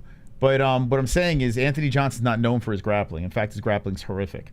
You know? So just saying that Jiri, I mean, I think Jiri's striking could stand up to Glover. I really do. I mean, listen, I don't, either way. I'm going to go Glover, man. Either way, we win. You know? This fight, we win. Yeah. As a fan, no doubt about it. Either way, we win. Glover wins. It's a beautiful story. His comeback and he defended his belt against like the top prospect in Jiří Procházka. If Jiri wins like 2 fights in the UFC and he's a champion, like he's on his 3rd one, he becomes a champ. Right. I mean, you know, that's fantastic. It's hard to kind of want to go against him if he wins his 3rd fight. 4th fight. I mean, it doesn't. I even think that holding the title after the first defense is enough to be like, okay, he's not just some fucking one-hit wonder, you know. I mean, it's Glover Teixeira. We've seen him around for quite a while. It's hard to doubt the guy. He worked his way up the way any fighter should. It's not like he got any hype privileges or anything from the UFC. So, you know, I can't see a reason why you wouldn't choose Glover Teixeira in this fight. I'm surprised you're picking him. I'm actually. Me too. I actually genuinely think he's gonna win this one. All right, so and we're I split. like Jiri. Like, I'm actually a big Jiří Procházka fan, but I just don't think he's gonna win this one. Wonderful. We got Chubbs 8-2 coming. How about Santos and her deep voice with pimples all over her face? I bet Strickland hates her. She's definitely taking estrogen blockers. Chris also said he would reach out to Sean too. So. Oh, did you ask him? Yeah, I said, "What? Can you guys come on at the same time?" And that would be fun. Yeah. Both of them on, like we bring them into the DIAZ. Yeah, that would be so fun. But you know, Strickland's gonna be talking some mad shit if they came out at the same time. That's what I want, man. That's what I want. That would be hilarious. Yeah, that would be fun. Where's hold on, where's that scene? I wanted to put it in. No, that's not it. So what he said he's gonna yank. I'm gonna follow up with him. Actually, yeah, that'd be awesome. I'm gonna Can press. I be part of that one? I'm gonna press the issue. Yeah, I'm gonna press the issue. Yeah, that'd be fun. After Chris's fight, though, he's in a fight camp right now, so I don't want to. Don't bug him now. Yeah, leave him alone. But I'm definitely gonna follow up on that. So here's the stream that I was talking about. Here, the thumbnail has both guys with pacifiers. Oh, are these the pacifiers, right? Yeah. You have a baby. How do you not know what this is? I don't know. I don't use that. This is like an exhausted dad, an exhausted mom. This is our first. What do you mean exhausted? It's our first night. I was very exhausted. Here's Ellie. Like fresh from the hospital. Like this is what I'm saying. The dedication on this fucking show. Literally the day we came home. Look at Ellie. Oh my God, look at her. She's so cute. Like the day we came home, we went live. There is no other fucking YouTube channel that would do this. I remember coming home and Moss going, okay. He's like, I won't do it if you don't want me to because I know you just had a baby, but there is a fight tonight. What do you think? And I was like, you know what? I don't give a shit. Yeah, she just like, whatever. Just do it. So here is, now I had to be quiet because the baby was sleeping. I mean, the baby was literally. Newborns sleep a lot. Left hands and then rights. This is the craziest fight I've ever fucking seen. Procházka with rights and lefts. Reyes gets back up. I didn't even know how to say Yuri's name right. Look at you. You look so drained. I'm exhausted, man. Well, in fairness, the labor was pretty. Reyes with a body shot. Draining. Now coming in another one. Rights to the head. Oh my God, Procházka. Procházka coming in elbows. I apologize. Oh, the spinning elbow by Procházka. Fucking makes Reyes go limp. He's limp. I was just seeing you in the background. He's dead. Reyes is dead. Reyes is dead. I'm sorry. Holy shit. Reyes is dead. I couldn't scream. Wasn't allowed to when scream. You saw him get excited and look over his shoulder, I told him to shut up. I've ever fucking seen. Yeah, Jesse's all pissed. She's like, shut the fuck up. We have a new baby. He's screaming. Oh my God. Reyes with a body shot. Now coming in another one. Rights to the head. Oh my God, Procházka. Procházka coming in elbows. I apologize. Oh, the spinning elbow by Procházka. Fucking makes right here. He's limp. He's fucking limp. He's dead. You hear in the background, oh, the baby. We had no sleep. Yeah, we had no clue how to deal with a baby, so I'm like trying to get him to be as quiet as possible. Man, oh man. That was like one of the best fights I've ever seen. Like legit. Yeah. Like that was so fucking good. Actually, I want to watch it after the stream again. Yeah, I want to watch that whole stream just to see little Ellie. I can't believe it. My God, that was so amazing. I mean, the finish, the fight was just, it was reckless, crazy. I was like, Yuri's chin. I couldn't believe it.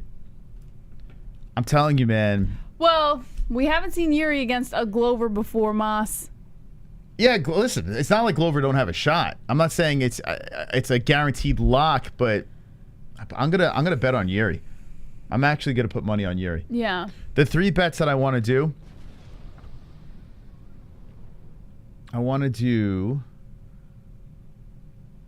Now, I don't know. Maybe we should listen to Chris. Maybe Mr. Curtis, knows better than us. He says he's bad at betting. He has money on who? Jiri? No, he says he's bad at betting. So he says don't listen who to would him. he put his money on? He's picking Glover. Well, that's right, Chris. Let's go, baby. But it's his boy, Well, I mean, I can't blame him. I think Glover is gonna win. I mean, Glover was such a fucking nice guy when we met him.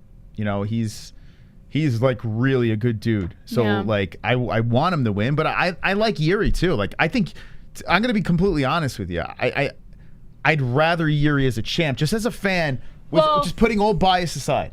Do you think Jiri is marketable? Oh yeah. What?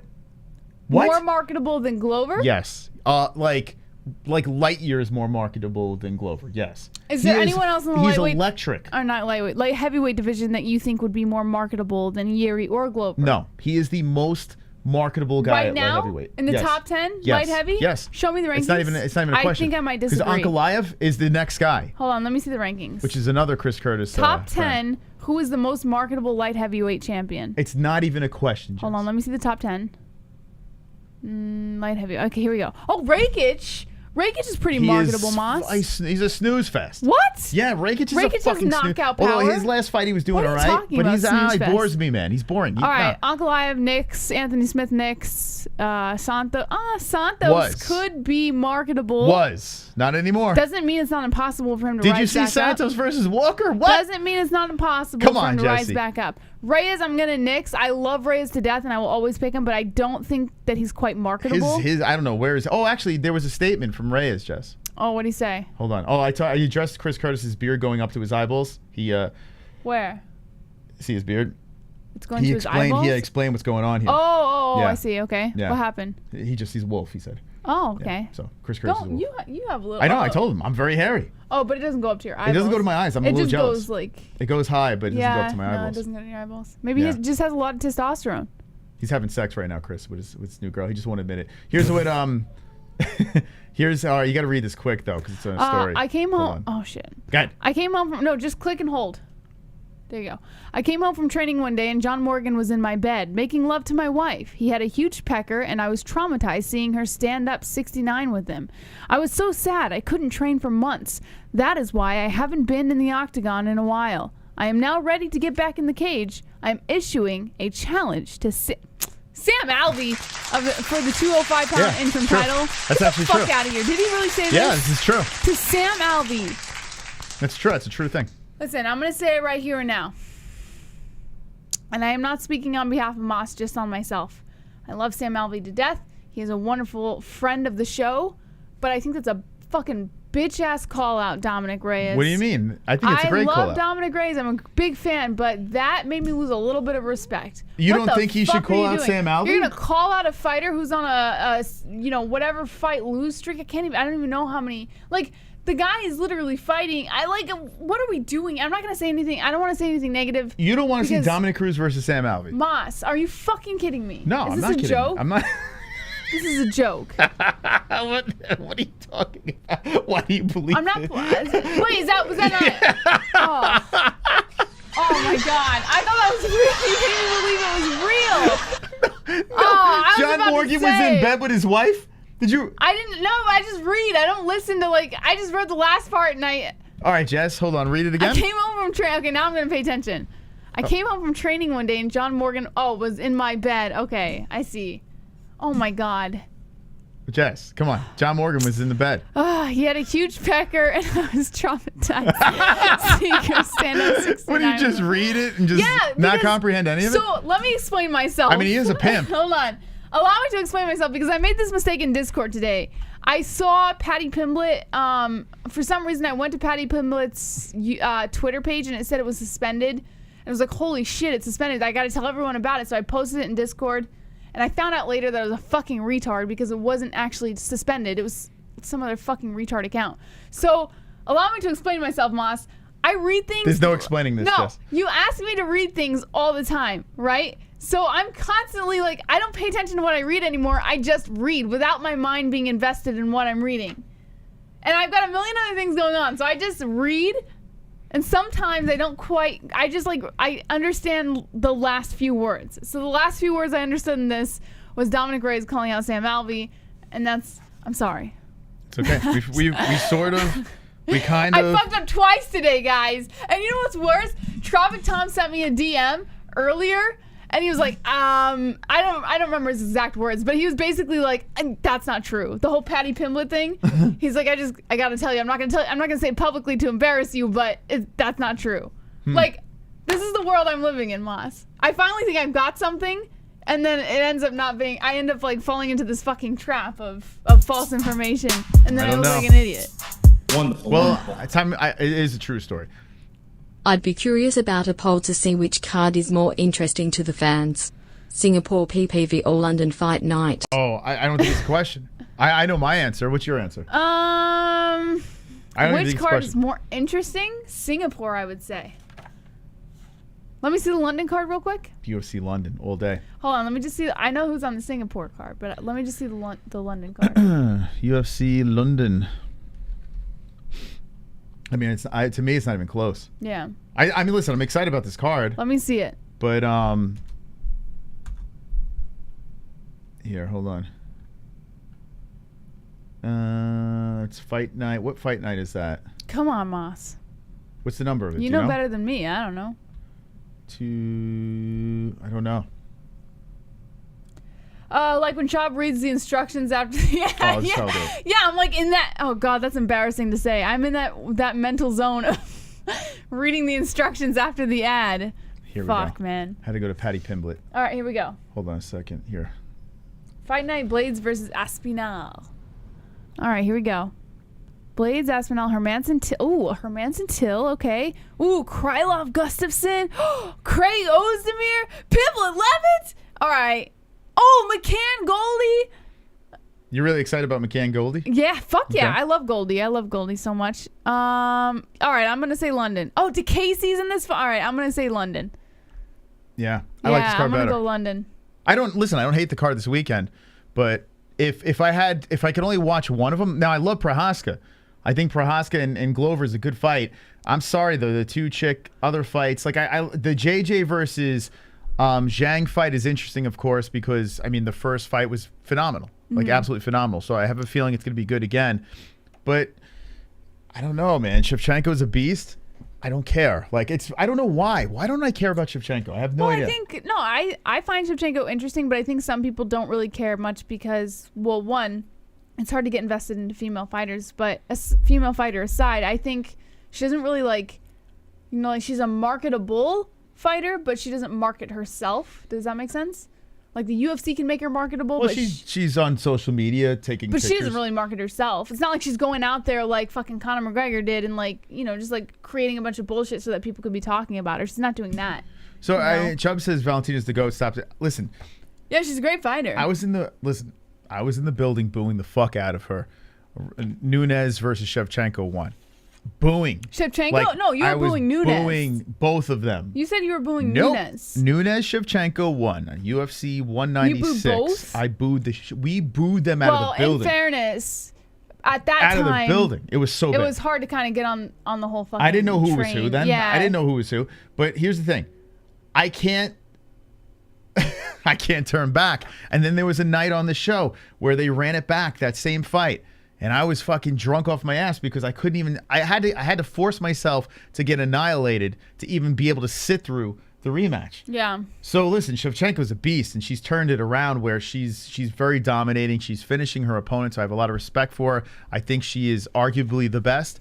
But I don't, for some reason, I don't care. Like if everyone's like, "Yo, Shevchenko's fighting this weekend," I'm not like, "Oh my god," like. Right. Let me ask you this though.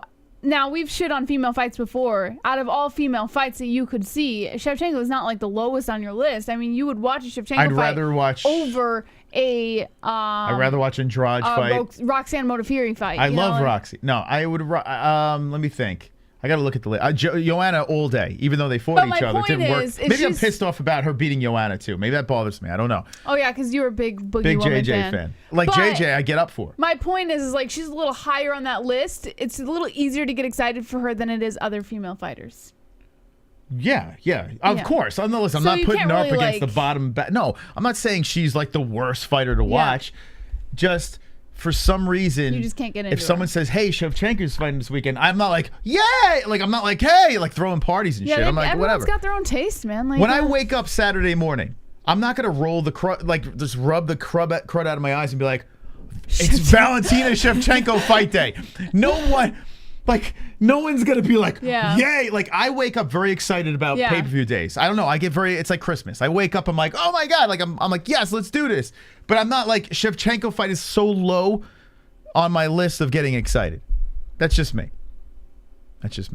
Why, you're excited about Shevchenko fight this weekend? I don't really get super excited about Shevchenko fights, but I don't mind them. I'm not going to complain about them like I complain about most female fights. Like, you know me. If a female fight comes on, I'm like, oh, God, here we go. All right, put that aside because you always complain about that. If a Shevchenko fight comes on, and what my point is though, like, even though I complain about those fights, I'm not going to complain about a Shevchenko fight the same way I would complain about a female fight. Does that make sense? Because she's a champ. Let me say this: if Shevchenko was, not I don't even think it would matter if she was champ. She seems to be a little more exciting because she has that knockout power. You don't really see many female fighters knock out their opponents. Let me put it to you this way: Joanna's not the champ.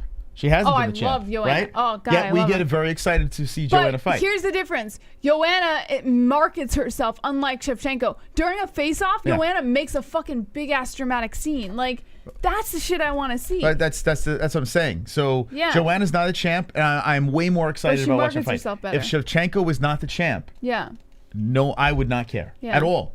At all. Yeah, I think if Shevchenko did a little more, like, selling herself, I think she might have more of a... But she has a pretty big following, so I can't even say that. She's a badass. Listen, yeah, she's got like a I'm not saying she sucks. I'm not saying that. I'm just saying I don't care. I don't know why. It's just like, all right, she's the champ. Like, she's fantastic.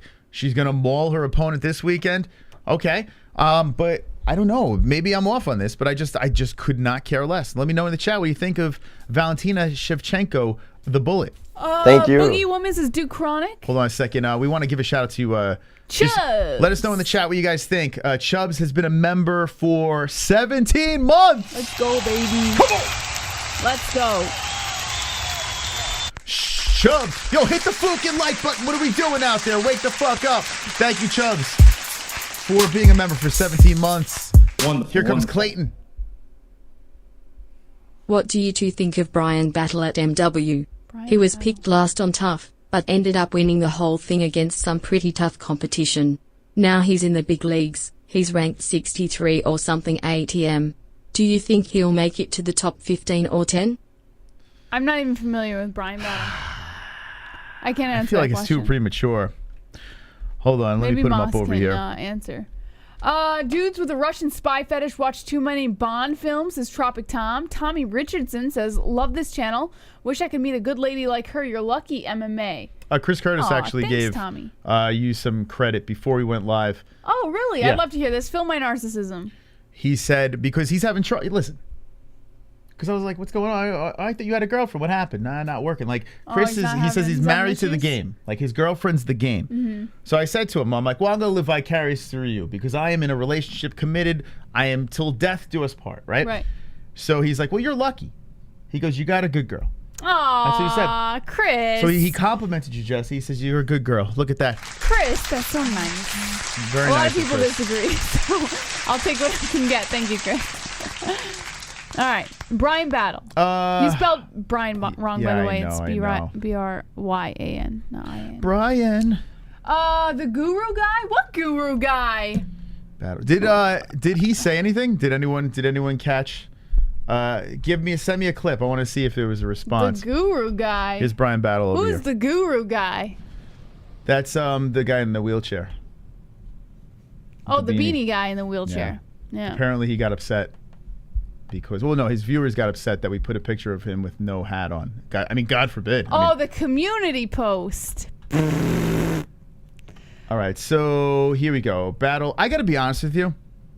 He is definitely not on my radar, so I can't answer this question. Brian, that's what I was saying. I can't. Yeah, I can't. They said I really he was on can't. Tough. 2-fight win streak. Unanimous decision his last one. The rear naked choke versus Urbina, and then before that was the Ultimate Fighter. Yeah, I mean, I wish Clayton. I appreciate the donation. I cannot. I am just too casual for this conversation. Casual. Battle has charges. Yeah, help me out in the chat. What do you think? But charges for what? Blue the Bull and Paul Craig, we all know, is off tomorrow. All his diehard fans have autism, says Drunk Savage. Yeah, they're not the brightest bunch. Season 28 is Adrian. Yes, Paul Craig. Paul Bunyan says off tomorrow. Jess calls a mean fight when she's actually into it and not watching a women's fight. I missed who said that. Who said that? Mata, I think, said that. Mata. Yeah, she doesn't dig women fights. No, that's not true. That's not true. And I've said it before. There are some women fights that I can thoroughly enjoy, especially if the women show up to that fight. So I don't shit on all women's fights. But do I have a preconceived notion leading into a female fight? Absolutely. I think every female fight's going to be the same. But that might be the casual side of me speaking. By the way, Battle's nickname is Pooh Bear. Pooh Bear, I love it. Pooh Bear. Pooh Bear. There is Pooh Bear. Yeah, I really don't have any opinion on him, to be honest. I'm too casual for this. Mata says Brian Battle is a good fighter, has passed behind him, but most of us do. Battle will have a good career in the UFC, I believe. What was his past story? I don't know. I didn't watch The Ultimate Fighter, so I don't know. Every fight card has 3 times as many boring male fights as female fights. Remember, even what Chris Curtis said, he said when we address the female fights, he says the problem is it's too early, right? As male fighting has been around for a little bit now, the female fight, it's still fairly new, and the pool is too slim to really have like a deep, competitive bunch of women. So, you know, I guess it's unfair to shit on it right now. We're just too early in the game. I don't want to talk about women's fights. But to anymore. say it's, I mean, listen, I don't shit on women's MMA as much as Jess does, but at the same time, I'm realistic to the fact. No. I don't shit on women's. Well, my dad shits on it too. He doesn't. He would fast forward it if he recorded. He would fast forward. I wouldn't argue I shit on women's MMA. I don't have the ability to sit down and appreciate it the same way some fans would. Does that sound better? I'm not trying to shit on them. Well, I have so much respect for what a fighter puts in to being a fighter. Mm-hmm. You know, like even female fighters, like there's nothing comparable to that. Like the amount of discipline that they have, the amount of sacrifices they make. So I can never shit on women's MMA, but I just don't have the ability to appreciate it the same way some MMA fans And could. Here's why. You can appreciate when JJ fights, right? Love it when JJ fights, okay. Yeah. So if you love it when Joanna fights, it just goes to show you. It's the talent pool. Yeah, it must be like the way they market themselves. You know, like if they can cater to the fan, like the casual fan, then I love it. So I guess I'm a casual. I guess like you could just revert back to that. I guess you could call me a casual because they're catering to the casual fan with the drama. But what doesn't make sense is how bare knuckle, like we've said this before, bare knuckle, the female fights are mostly better than the guy fights. Like they are just fucking bangers of fights. Whereas the mixed martial arts side of things, I guess when it gets to the grappling with the girls, maybe the power's not there. It's not even that. I don't know. It's like women last longer, and that's a great thing for them. They're more flexible. But for us fans, it's harder to want to watch. We don't want to watch people last longer, and we want to see someone get the fucking shit kicked out of them. If you're an MMA fan, you're an MMA fan for a reason. You want to see someone get the fucking shit kicked out of them. So when you see two women just kind of going at it, and they're both fielding each other's shots, they're both so flexible for each other's submissive positions, you know, like it's just like the whole thing it becomes a little difficult to watch. It's like watching it's like watching a running marathon, you know, like it's just difficult. A running marathon? Yeah, you know, like running marathon. Have you ever seen one? Running marathon. You Yeah, never seen marathon maybe. Yeah, it's not a running marathon. Well, there's marathons for a bunch of different things. It's a running marathon? Yeah, so a running marathon. I don't know, like you know. They dropped the charges in the Discord. You know what I mean? Anyways, Let's I'm see. overspeaking. Is this it? Someone shut me up already. I think this is it, Jess. Check this out. All right, let me see. The third indictment charges Brian Battle, 44, Jefferson, Wisconsin, with possessing cocaine, with intent to distribute, and with being a felon in possession of a firearm. The indictment alleges... Oh, that's not that bad. Yeah, a little cocaine, no big deal. You know, whatever. It's not like he's beating women or anything. It is what it is. Just a little coke. John Jones is one of his clients. Yeah, who cares? If you could straighten that out, who gives a shit? You know, it is what it is. Yeah. Read your chat. We see you, bro. We see you. What do you got to say? Damn, man. Instead of saying read your chat, just write something worth reading. Yikes! It's crazy that women UFC fighters have to pass USADA tests and pregnancy tests. No, they don't. Yeah, it is pretty crazy. I'm Pregnancy with Steve. tests? Yeah, you got to pass. Their fights? Yeah, you do. What do you mean? No, they don't. They have to pass pregnancy tests? Yes. No. Where have you? Yeah, of course. They have to pass pregnancy tests? You got to be medically cleared in order to fucking fight. What are they going to let pregnant girls fight? I didn't know that. What? I did not know that. They have to pass pregnancy tests? Yes. Jess, where have you been? I guess when I was in covering, the fucking midst of nowhere. Like when we were covering Premier FC, we were talking to the female fighters about that. Passing even on the pregnancy regional tests? scene, you got to what fucking did I miss? take a piss test. Where have I been? Oh boy. Jess, come on. What kind of promotion would you run? I would just be like, get out there. As long as you're feeling great, you know, step in that cage. You got this. Remember the controversy with pregnant women from in the past? There was a controversy with what's her name? The Russian girl. Santos's wife, Kunitskaya, right? They were trying to put it to, like, they were doing the math and like, holy shit. Yeah, everyone was trying to say that she was pregnant while she fought, but I don't dismissed it. necessarily think that's the case. You thought she did? No woman, especially a woman in a healthy relationship, would put their child at danger in that situation. Jess, I got to be honest. As a woman who's had a child, like, you're not going to put yourself in that position. Some of these women don't give a fuck. Like, she would give a fuck if it was someone she loves. Santos. If it was a child with a man that she loves, she's going to be a little more caring to the idea that she might be pregnant. Some women are just maybe like, you know, or just haven't taken, like, are pregnant and don't even know about it. But if there's an idea that they might be pregnant, they're going to take steps to ensure safe pregnancy. All right, say this happens, right? You're in a training camp, okay? You really need to fight. You need the money. You're in a bad spot. You get knocked up. Like, last second, you find out you're knocked up, and it's a little pee inside you. A little pee. It's not a little pee, Moss. A little pee inside you. Like a little bit, like a little piece of corn, a kernel of corn. It's still vulnerable. No woman is going to be like, yeah, let me get in the cage. I'm going to beat the shit out of my stomach. You do what you got to do. Oh, my God. You got to be out there. Then how do you pay the bills, you know? You might have to lie. You gotta get someone else to piss on the stick. If you can't pay the bills, you shouldn't be having children in the first place. What do you mean? What do you mean? What do I mean? Most people have children shouldn't have children in the first place. That's life.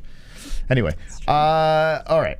Let's get back into this here. So yeah, in my opinion, I would rather see, and I know it's, you know, some people would disagree. I would rather see Zhang versus Jędrzejczyk, a 5-round co-main event. Like, I would love to see it as a co-main event, but it is the third from the top.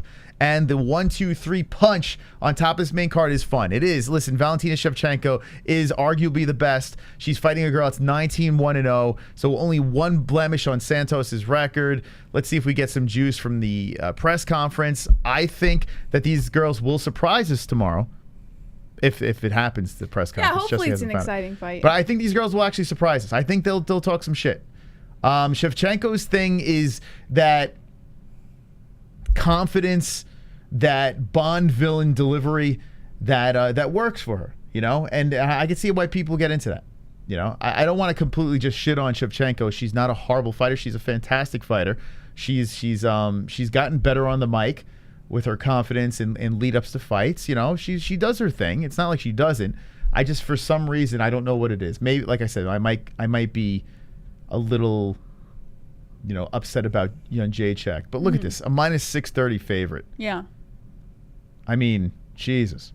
That's wild. Plus 450. Is anyone taking a shot on Taila Santos? I'm not doing it. Fuck no, man. Shevchenko still looks fire. I wanna do this. Let me just throw this out there. MyBookie.ag, promo code MMA-HOLES for 100% match in your first deposit. Tommy Richardson says that's hard at street. Somehow I think you're right about that, brother. What's that? I don't know what he's referring to, Moss. I'm just reading the chat. Oh, by the way, Jamal Hill. So when we were talking about, we kind of went all over the place. Jamal Hill, yes. The people that were saying Jamal in the chat, marketable fighter, yes. Jamal Hill? Yep. Why is he marketable? Have you seen his Instagram? Explain. It's hilarious. Explain to me. You haven't seen his Instagram? Apparently not. He is fantastic. Yeah, he's definitely. Wow, you definitely live. Okay. Let's go down the rabbit hole. Moss. It's a little hard for me to keep up with the times. Jamal Hill is 100% marketable. Yes. Other than Jiří Procházka, the next would be Jamal Hill. Okay, here we go. Now, if it has music, we can't really play it. Well, you just click the volume on the bottom right corner. Hold on a second. What did I just do? I think he's dancing, so it clearly has music. Okay, there he is. See, this guy's he knows what he's doing here, Jesse. I mean, he's a social media stud. Okay, now watch this. So he's been putting out this series of videos. This is an example here. Actually, does it have music? Let's see. Ah, fuck music, man. Oh, he's explaining the different... Yeah, it's pretty funny. The different fighter victories. All right, read them out loud, Jess, to the people that can't read. This is funny. All right, start it over so I can read it over. Because I can't read it like this. You can't start it. You gotta X out and then go back in. That's too much work, Jesse. Oh, Moss. The chest beater. The ref hater. The drop to my knees crier. the ugly crier, the super extra crier. I'm a WWE fan, the shit talker, Mr. looking for opponents not in his weight class, the flexer, the chest beater, the ref hater. It's fucking funny, right? Yeah. Here's another one over here. He's good. The His social's protester, good. the sleep fighter. This is funny. Watch. So you saw he was doing you, ref. The ref was stopping the fight, and he's Yeah, trying to I submit see. the ref. Hilarious. Thank God it's you, ref. The knocked clueless. The head shaker. That's Rosenstrike. The disappointed. The shadow realm. He's funny, right? Yeah, it's pretty good. Why aren't we getting him on? I think I reached. I don't even remember. I reached out to so here many we go. fucking guys. Wait, which did The we do this one yet? Oh, here we go. The extra happy. The walk off. The cage jumper.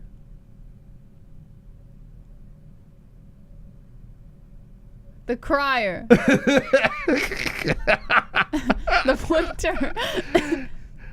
The roar. The happy runner.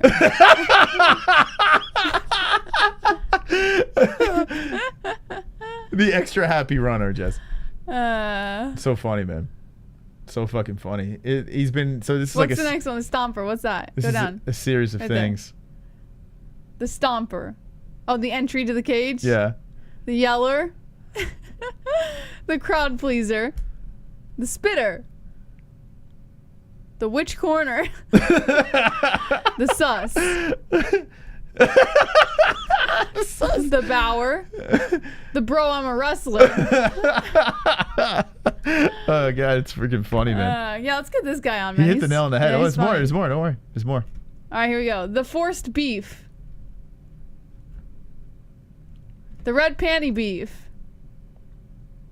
The too close, bro.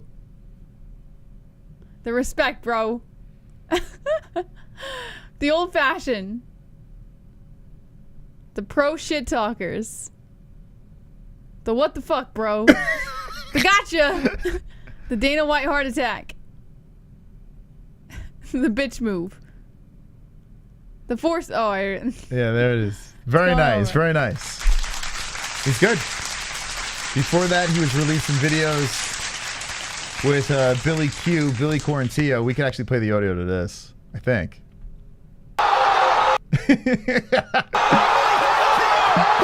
Oh, we can't. We fucking can't, man. Shit. Nope.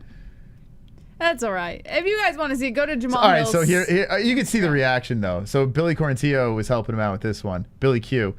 What's that? Here we go. Ready?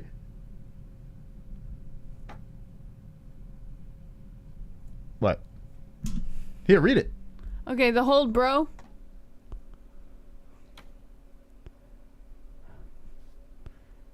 The holy shit. The mind blower.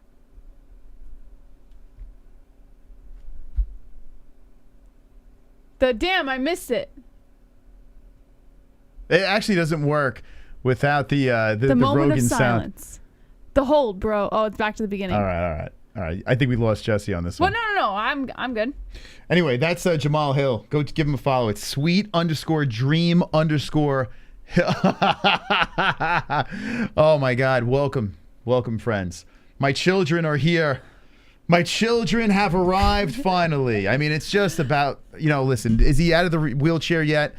Did he get out? They've come. Did he get out of the wheelchair? Be honest, guys. I mean, he is absolutely amazing. By the way, check out his hair. He's not I mean, amazing. I didn't know he had hair on the top of his head, so we decided to put a community post out. Just put a little post out and say, hey man, like congratulations, to our son over here. He has hair. It's nice. I didn't know he had hair. No clue.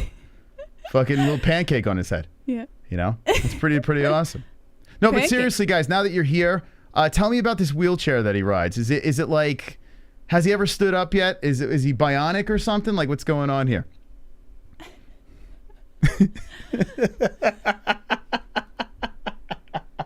You're rude, Moss. You're rude. Oh, man. Good Citizen says you're rude. Here, okay, let's start reading the chat. Here we go.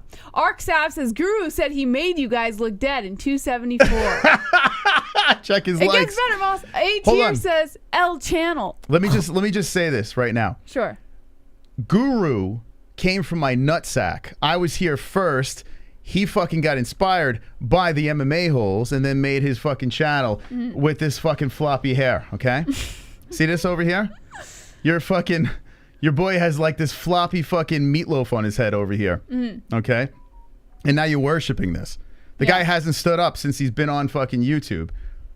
And we have yet to see the wheelchair that he rides around. So, I mean, I don't know what you want to say. Welcome to the stream, though. Appreciate that. Here, let's give a shout out. Welcome to your home. Let's give a shout out to my children over here. All right. Buster says lame. Israel says Cartman. My children have arrived. Hello, children. Welcome to the show. Here we go. Just shave it, says Tommy Richardson. Gay tattoos. Default says you have gay tattoos, Moss. Keep that in mind. God. Your tattoos are gay. Hey, but check this out. Check this out. This is actually kind of cool. Let me just ready? Yeah. I'm gonna blow your mind right now. Okay. I'm gonna do something that has never been done on the MMA Guru's channel before. You ready? Hold on a second. Okay, let's see it. Your mind is about to be blown right now. Mystic Moss is going to do something you've never seen before in however many years that fucking beanie-wearing channel has had in existence. You ready?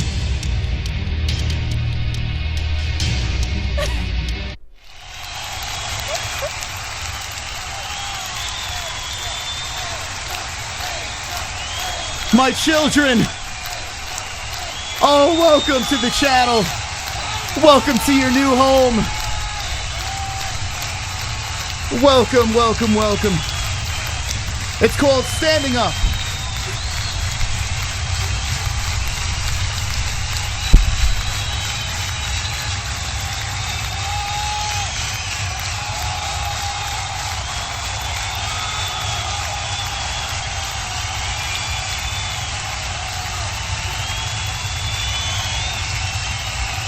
Oh boy.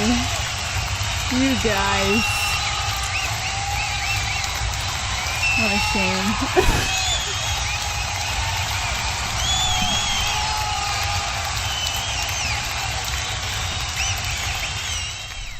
You're welcome. You're welcome, friends. Now, let me just say this. In our almost 6 years of existence doing this, we have not only stood up on our channel, we have met the top tier elite athletes. The UFC fighters have been on this show. We've done events, cage interviews, the highest, the best sponsors in the world. We have done play-by-play for actual organizations here. We've shown MMA fights on this channel. We have Bruce Buffer's phone number. He's actually a friend. The person that you worship is this.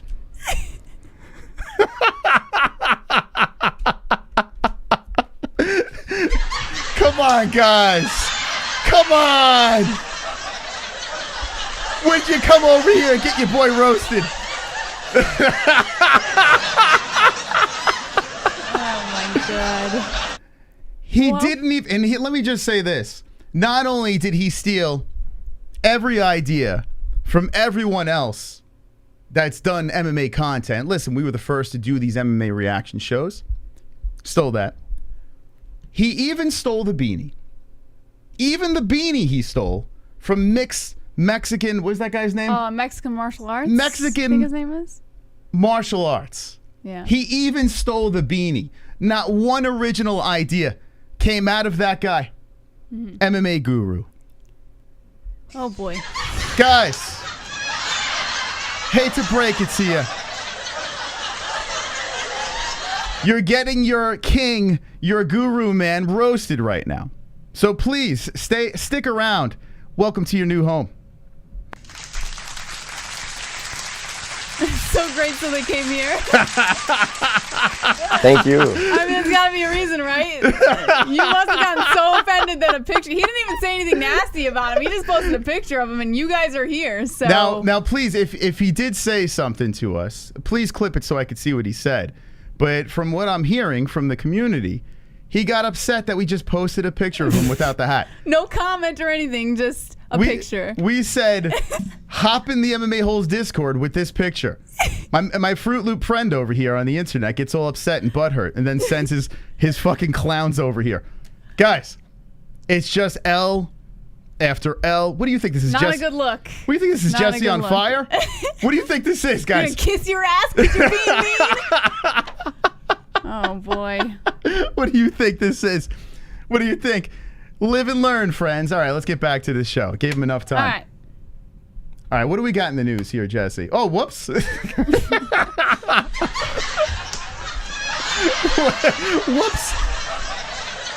Oh, Jesus Christ. Oh, that felt good. That felt fun. So, Bryce Mitchell explains why the Korean Zombie is the best opponent for him. I'm not sure if you're that interested in this one or not, but I did see. Hold on. Did you see this? Check this out. I did see this. Bryce Mitchell. Let me scroll through here. But check this out. Oh, I remember you said he was on Shab, right? Or kill that guy that was killing everybody. And there should have been zero hesitation, zero. And I'll say the exact same thing that I got censored for on ARIEL HELWANI. The government is getting involved in some of these shootings, and in this one, I believe they were ordered to stand down. I believe they were ordered to stand down, sit outside that school while innocents were shot, so that they could have a narrative to come and take AR-15 specifically. And I'll say it again. Now, why does it look like Brennan Schaub's about to cry? Like, what's this about over here? He always looks like that, Moss. He always looks so sad. Yeah. He kind of reminds me of this guy. Come on.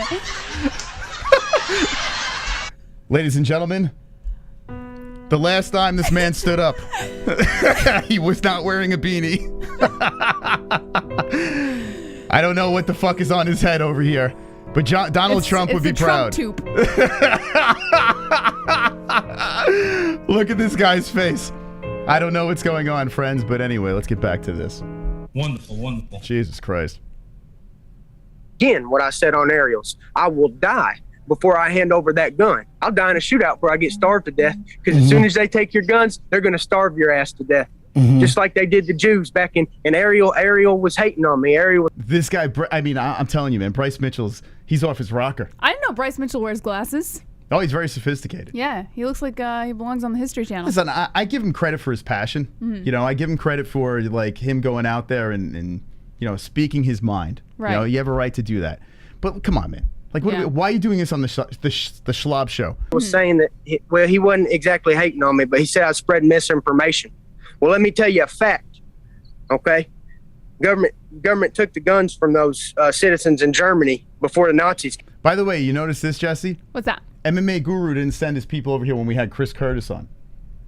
Oh, wanted to save some face, huh? That's all right. Where were you guys when we had Chris Curtis on? Watching in secret? Because let me just say this. The reason why MMA Guru didn't send you guys over when Chris Curtis was on is because he hasn't had a guest on since he started his fucking channel. Come on, baby. What are we doing here? Come on over when they're wrapping up the show. Come on over. Welcome to your new channel. The dude is shook. Anyway, I don't know. There's really not much to say about Bryce Mitchell. What do you think about this guy? I mean, he did have some comments about the Korean Zombie, if you want me to read it. I mean, it's not much, but I'll let you know what he said. So he was talking to MMAnews.com.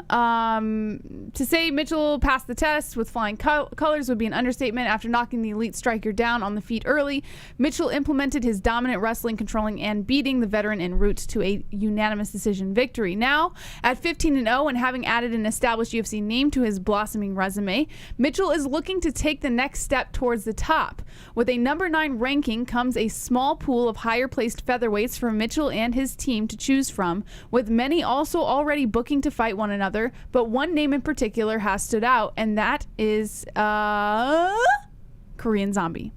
Ooh. Oh, you like yes. I mean, I don't don't mind it, but I don't hate it either. So Korean Zombie is the highest ranked guy that I could possibly fight, he says. He also continued by saying, and the reason that I believe he is the best is that he's a 2-time title contender. He went and fought for the belt 2 times. There's other guys that are up there. Ortega's booked, Holloway's booked, but there's other guys that might be up there, but they didn't fight for the belt twice.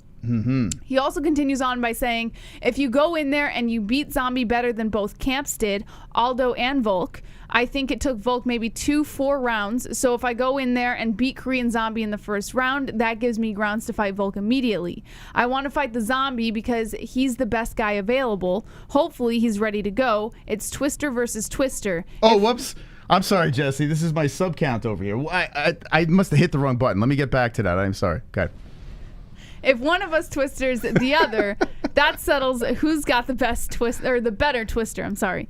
Only 2 fights in UFC history have ended via twister submission, while the Korean Zombie locked in the first against Leonard Garcia in 2011. Mitchell replaced the feat in his 3rd octagon appearance versus Matt Sales in 2019. It's safe to say that not many people have secured a title shot in a greater fashion than potentially finishing the Korean Zombie with the move that he was the first to pull off. We'll see if Mitchell gets the chance to do just that in the coming months. Okay. What do you guys think about that, though? Bryce Mitchell. Guy is unblemished. He looked a little bit... beatable in his last fight. Yeah, I have to say, if Bryce Mitchell fought the Korean Zombie, I would give Zombie the fight. You think Zombie would beat him? I think he would, yeah. I don't think he would. I do. I don't know. I just feel the Zombie... he has his sights set a little... No, he's not. What? Because of his last few fights? Yeah, Korean Zombie's done. Bryce beats him. If you took that notion, I mean, you could take any fighter that was on like a semi-fight lose skid and say that they're done. The only way you could say that really is if they're showing clear signs even in their personal life, like Tony Ferguson, for example, that they're legitimately done. Like, you can't say that about Korean Zombie. His head's still in the game. He's taken a few nasty... losses. All right, here we go. Let's throw the poll in the chat. I'm actually interested in this. I think Mitchell wins. Korean Zombie. I want Korean Zombie to bounce back. I would love to see it. The ship has kind of sailed. I don't know. You really think it? I don't know why you think he's done, because he lost a couple. Is that the only thing that you have to stand on? Is he lost a couple of fights? He looks like shit to me. Because of a Volkanovski And Bryce fight? is legit. Bryce is actually legit. Volkanovski? I'm going like based off his last couple of years. Like, I'm telling you, I haven't seen the same. I feel like he's done. Let's ask the chat here. Zombie or Mitchell? I'm not saying that Mitchell's a bad fighter. I actually respect Mitchell a lot. I like Bryce Mitchell. I don't necessarily know how I feel about his views on other things, but I think he's a great fighter. I respect what he does. I just don't know if he would win against the Korean Zombie. I can't see it happening. All right, get your votes in. Bryce Mitchell or I put Mitzel. Yeah, you got it. You get the deal. You know what? Mitzel or Zombie? Who you got in the chat? Let me know. Can I please get a birthday shout out to my son, Luxio? Luxio, baby. Right. What up, baby? How you doing, Luxio? Happy birthday to you. Happy birthday. Luxio, Ma, sing with me. He didn't ask to sing, Jesse. Isn't that a good shout out? Happy birthday to you. Luxio. Happy birthday, dear Luxio. Happy birthday to you. Wow. There's nothing better than a song, Moss, for a shout out. Mitzel or Zombie? Who gets the win over here? Bryce Mitzel. It's like with a lisp. Mitzel. 79%, Jess. I think you might be. I don't know. Yeah, I'm not surprised. I can't say I'm surprised. I think I'm going to go with the under here. I'm going to go with the Korean Zombie. Yeah. I don't know. Would you like to see that fight? You think that's a good one, though? I mean, yeah, it's a decent fight. It's not something that'd be like, oh man, can't wait for that Zombie versus Mitchell fight. But, you know, it's not a terrible fight to watch. I think they would still find a way to make it entertaining. If you pick Zombie in the chat, let me know the reason why. Stop it, bruh. Poor Zombie is struggling. Let's see. If you pick Zombie, I want to know why. And if you pick Mitchell, let me know why as well. Dustin Diamond says Bryce takes him down and mauls him. We got Cheddarhead coming in. Cheddarhead. You two sound nervous. Yeah, I mean, listen. Sorry. I got to be honest with you. Let me just be very honest. I am very nervous right now. I'm next to a beautiful woman, something that this man has never been next to in his life. But you still sound nervous, Moss. But listen, And wouldn't you sound nervous if you were next to a beautiful woman, you know? But, you know, I do sound... you're right, I am. I am a little nervous. Wonderful, wonderful. Clayton, what's up? Guys, Guru is live right now, and he is not happy with you guys, Aww. saying your channel is dying and he gets more views on his videos with half the amount of subs and calling you Moss a 44-year-old child and a bunch of stuff, lol. Listen, let me just say buddy. this. Let me just say this. I live rent-free in that man's head. Like, rent-free. We didn't ask him to raid the chat. All I did was this. I mean, I did nothing. Like, seriously, I actually did nothing. I put a picture on our community section. I didn't know he was so self-conscious about his fucking hair. All I said was hop in the MMA-Holes Discord. Wonderful, wonderful. My man goes all autistic and sends his mutants over here.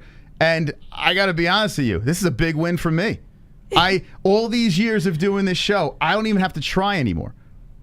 I live rent-free in my poor disabled friend's head. Disabled son's head. Chubbs. Wonderful, wonderful. Happy Pride Month for the Guru and his fans. I want you to know I support you guys. Happy Pride. You know, it is Gay Pride Month, so it's fitting that you guys are here. Let's go. Where are you guys at? Drop the rainbows in the chat. Happy Pride Month to my new subscribers. Appreciate you guys coming by. All right. You want to hear what's next? Yeah, give me another All right, one. so you have a choice. We can go into GSP saying he says, don't mistake my kindness for weakness, or Oscar De La Hoya explains why Golden Boy MMA only had one show. Or we can go into Tim Kennedy if you want. They sound horrible. Hold on. Let's go. Let's see what Glove Touch dropped over here. Okay. On the MMA Holes at the MMA Holes on Twitter. Let's see what Glove Touch dropped. Here's Glover Teixeira. What do we got here? Glover Teixeira, not worrying about retirement ahead of UFC 275. I'm just living in the moment. Okay, MMA junkie. What do they got? Let's see. Glover Teixeira won't be pressured into a retirement decision heading into UFC 275. Teixeira defends his light heavyweight title against Jiří Procházka in Saturday's main event. Let's see. Let's get to the quotes here. Okay, you want me? Okay. So Teixeira told MMA Junkie, quote, I said it was a possibility. I never really said I'm going to retire. It's not regretting because I've never said for sure, and it doesn't matter. What you want now could change. He also said, who knows? After this fight or after the next fight, who knows how long I'm going to fight or if I'm going to be fighting until 45 years old like Randy Couture. I'm feeling great. I'm feeling good. I don't have any major injury because we all do a little bit. Wonderful, wonderful. Kai Noto. Guru's hair looks like Moss's hair dyed. I was in their chat reading all the stuff and I think I have acne now. Acne and my virginity is back. This is funny. Let me just say this. We do a show. The MMA Guru is like, okay, let's see what's going on in the chat. And that's fucking 7 hours of him just reading what children are saying in the chat. Listen, guys and gals. We're here doing a show over here. We had Chris Curtis live on the show tonight. Got the best fight reaction in the game Saturday night. We've been doing this way too long. This is not our first rodeo over here. We don't get offended if someone puts a picture of us somewhere of my meatloaf hair. You know, it is what it is. And like we said before, we do something that other shows don't do. We stand up.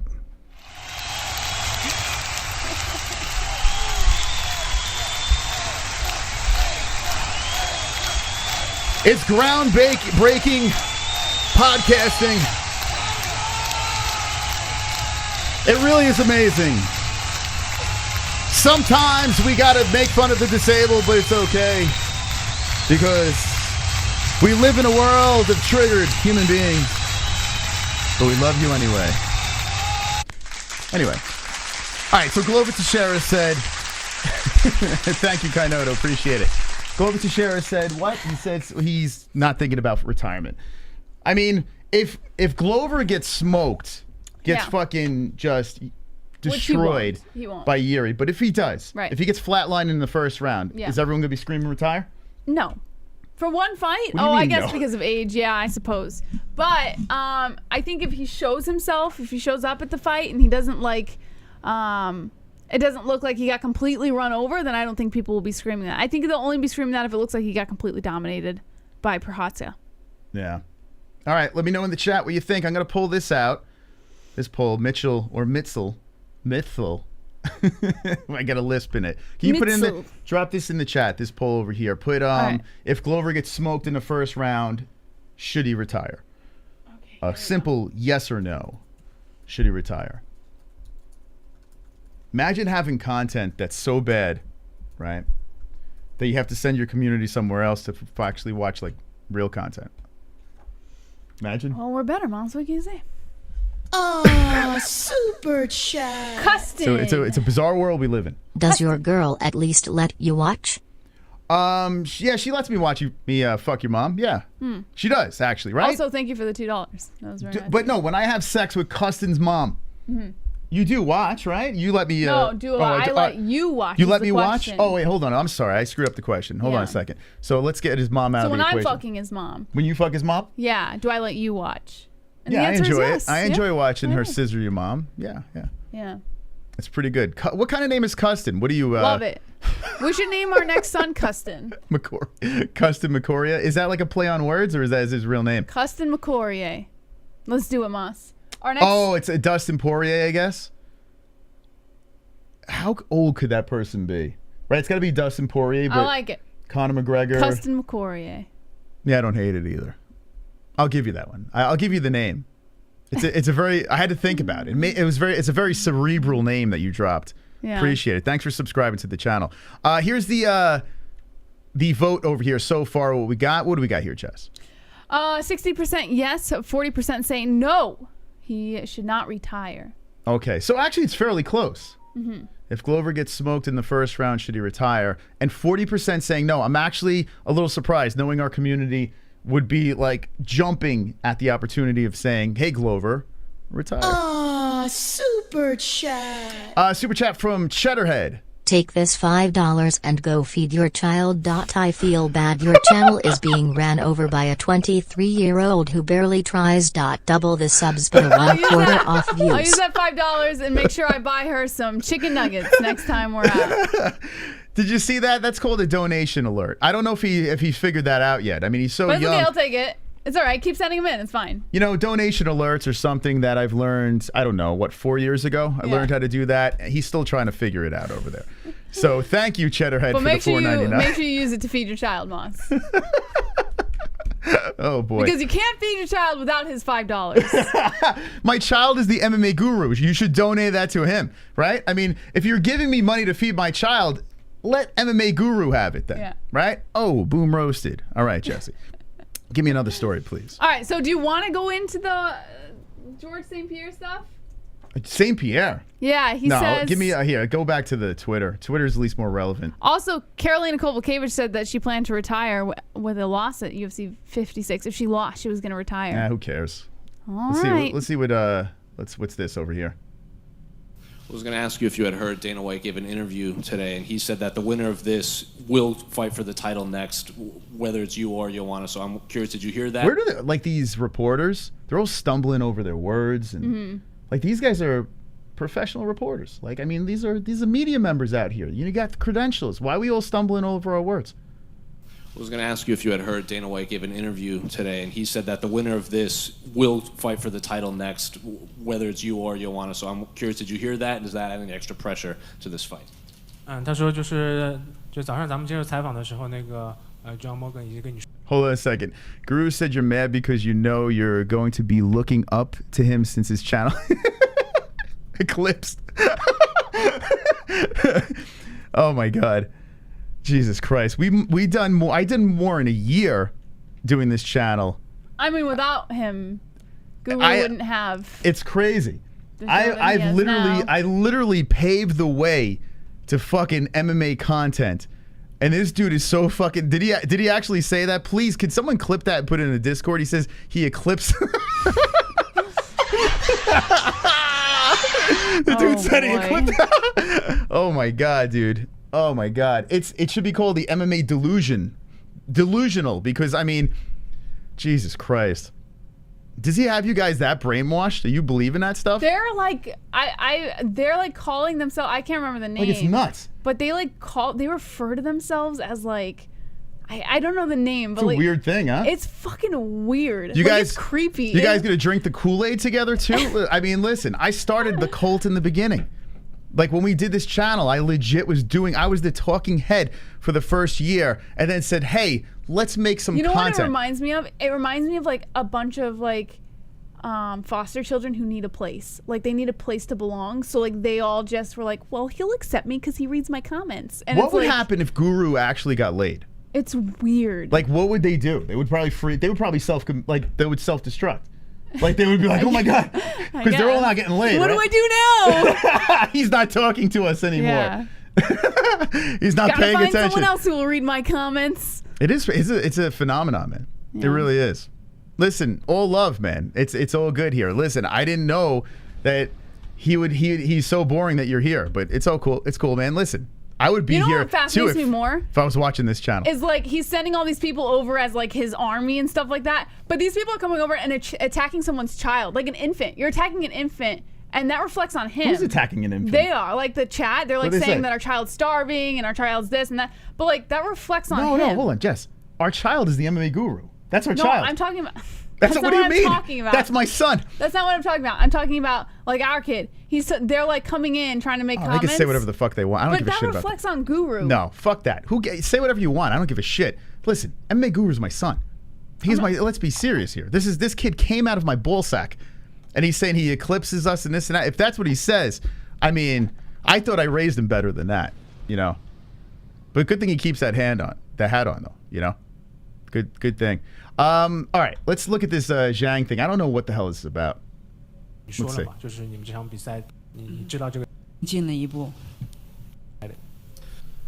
What do you make of Carla Esparza as a champion? Some might say she would be a better matchup for you than a Rose or a Joanna. What do you think of how your styles match up? Carla Esparza versus Zhang Weili. Who would you pick in that fight? I would go with Zhang Weili probably. Zhang Weili over Esparza. Wow, that might be the next poll. Here, drop that in the chat over here. Zhang Weili over Esparza. Wow, that's actually interesting. I think you're putting a little. Let's see what C says. Oh, hold on. 因为现在的冠军是卡拉嘛，然后大家都说你的这个风格打卡拉的话，应该会更加的好一些。然后，你觉得你打上卡拉的话会是什么样的情况？我觉得我打卡拉，我现在想想还挺兴奋的。She's so happy. You think she's a good lay? Probably. I don't know. I can't like get my. I'm trying to think if she's a good lay or not. What do you? Yes or no? A simple yes or no in the chat if you think Zhang Weili is good in the sack. So, 我觉得都有可能发生吧。What happened? My computer froze, so you're gonna have to do the poll on your computer. Okay, let's see. Thank you, Styles, for the sub. Appreciate it, man. Let's see. Okay, who wins? I'm like the slowest typer in the world. Do you want me to type it real quick? Yeah, throw it in. Okay, I got you. All right, I want to play this though in the background while you're doing that. Who was the other one? Caller Esparza. Okay, let's add this in here. 站立、摔跤、地面，我觉得我们会打一场非常立体的比赛，然后打一场非常精彩的比赛。因为我觉得，只要上了拳台，上了八角笼里以后，我 Get to the translator. Here we go. Hold on. 精彩的比赛。 Yeah, and when you talk about this, I was thinking through in my mind. I feel really happy and excited if I can fight Carla. I think the match up with me and Carla will be very different. We will fight in all dynamic. The translator doesn't even fucking speak English. He's got marbles in his mouth. Dimensions is like no matter it's striking or on the ground, we will fight a lot. So I gotta be honest with you, I pick Esparza. Why? I think Esparza takes it to the ground. I know her grappling got better when she was training with Henry, but I think Esparza beats her. I do. I think that big forehead is gonna, like, she's like bonk. She's gonna just drag her down and keep her there and hold her to the ground. Yeah, I don't see that happening. I don't see it happening. You don't think so? Weili Zhang's striking is superb. Yeah, but her grappling, she resorted to her grappling in her last fight, and that's gotten better, right?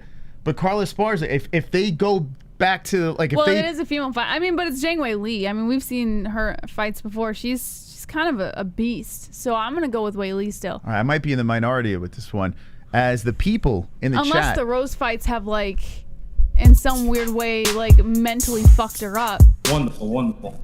Let's see what we got here. Not sure what got them all fired up all of a sudden. Unless it was Gay Pride Month. They act tough and based. Just wait till their cult leader comes out of the closet. Rainbow, rainbow. Listen, it's okay, man. Listen, I don't discriminate. If you are, if you like the boys, it's fine. I have no problem with whatever way you go. I mean, it is what it is, man. It is what it is. Whatever you choose in life is fine. It is the month for that. So listen, happy Gay Pride Month to our son, the MMA guru. Although he hasn't come out to the closet fully to me yet. I mean, I didn't hear him do that yet. But with this haircut, I would imagine there's some tomfoolery going on with the boys. Thank you, Tropic Tom. Appreciate that.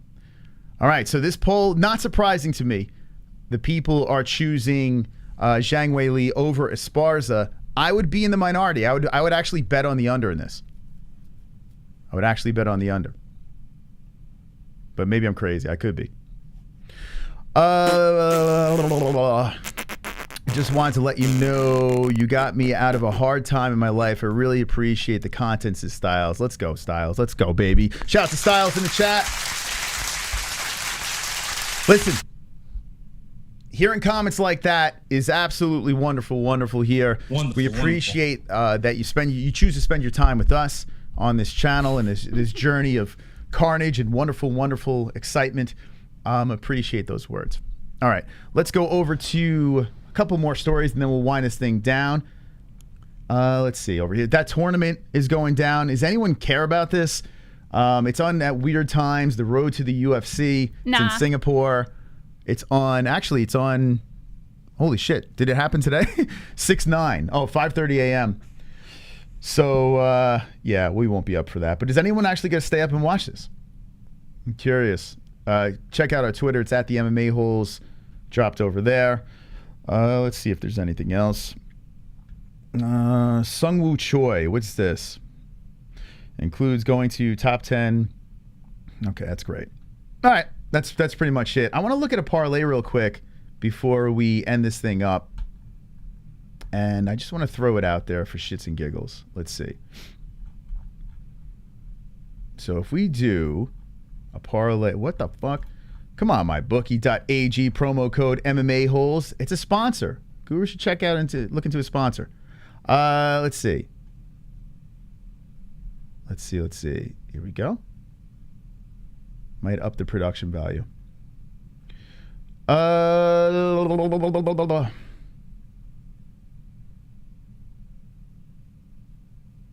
what is that? I have only one fight? What the fuck's going on here? That's one fight. What am I doing wrong?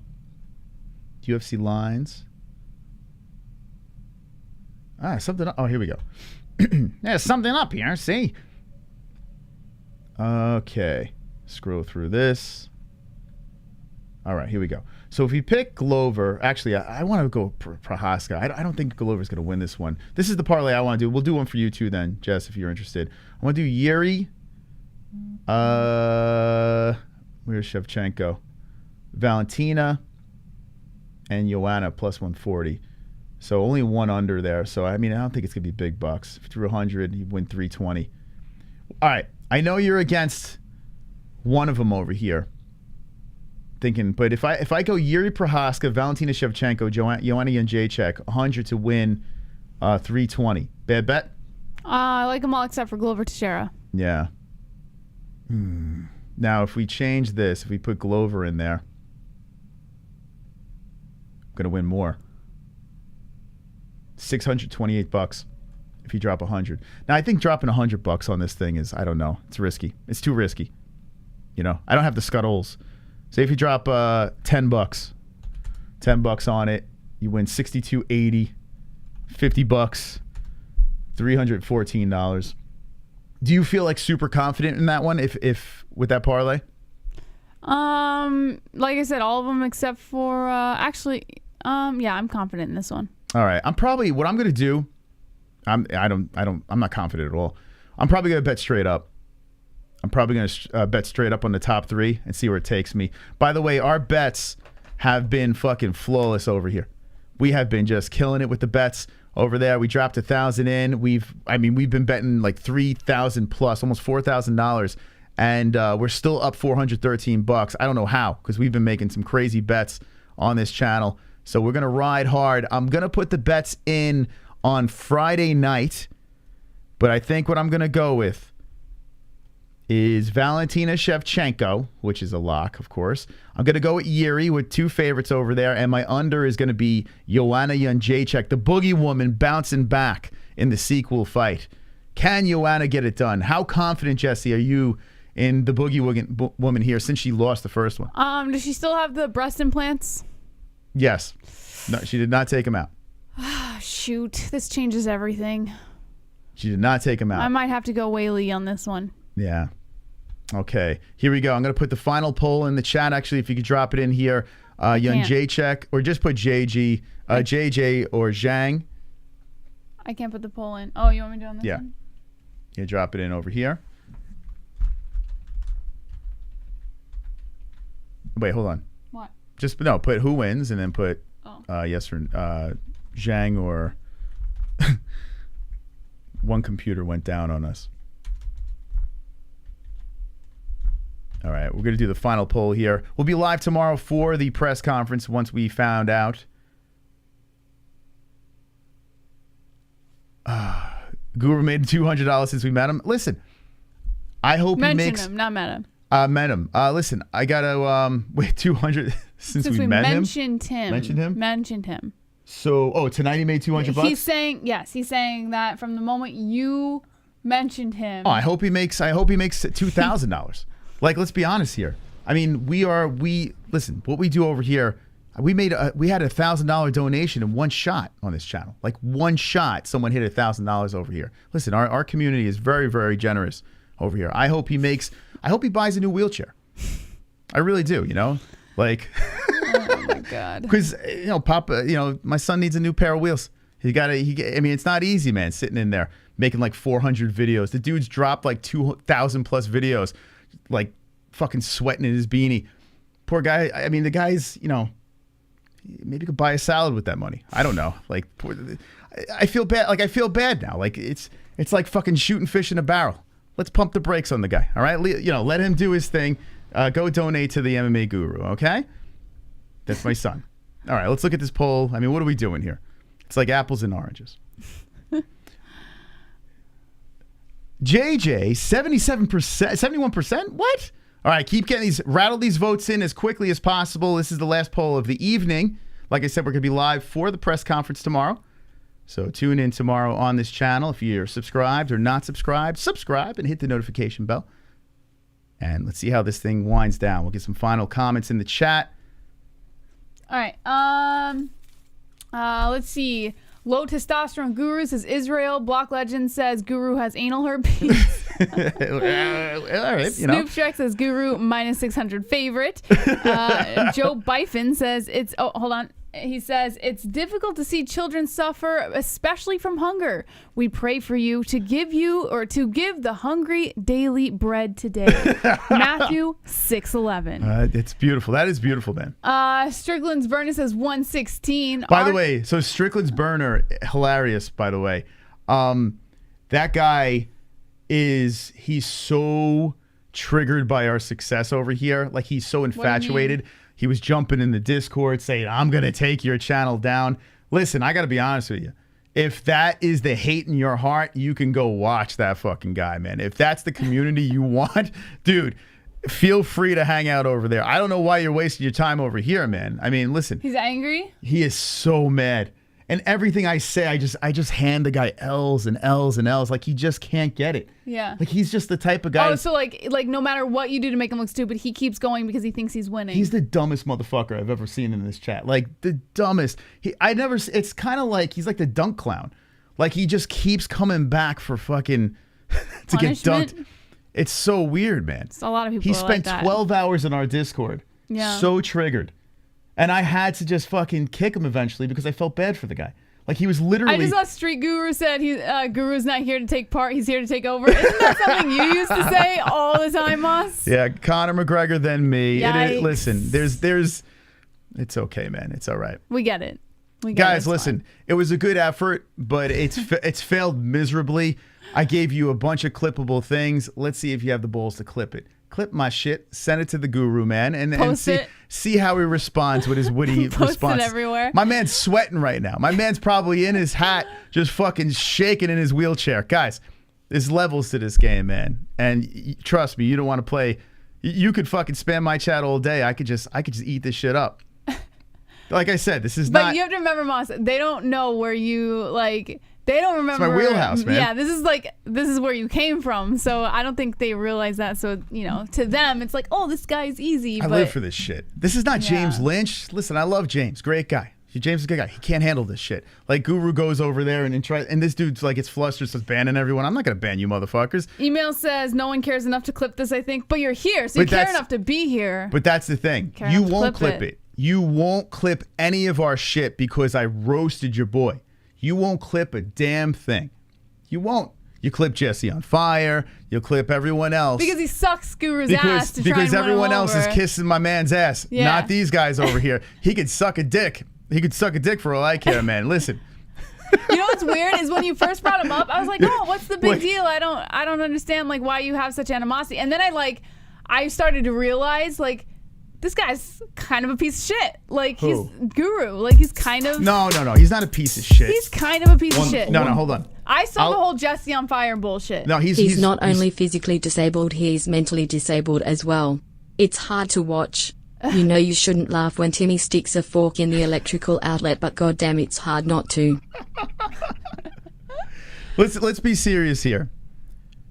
MMA Guru tries to pick on... Sticks a fork in the electrical outlet. Thank you, Tom. He tries to pick on channels that can't defend themselves, right? Over here, he knows. Oh, Guru? Yeah, he tries to pick on people that he thinks he can get a rise from to the point where he rattles them. So he looks like the better... Yeah, listen, let's be serious here. Guys, I just dropped this picture.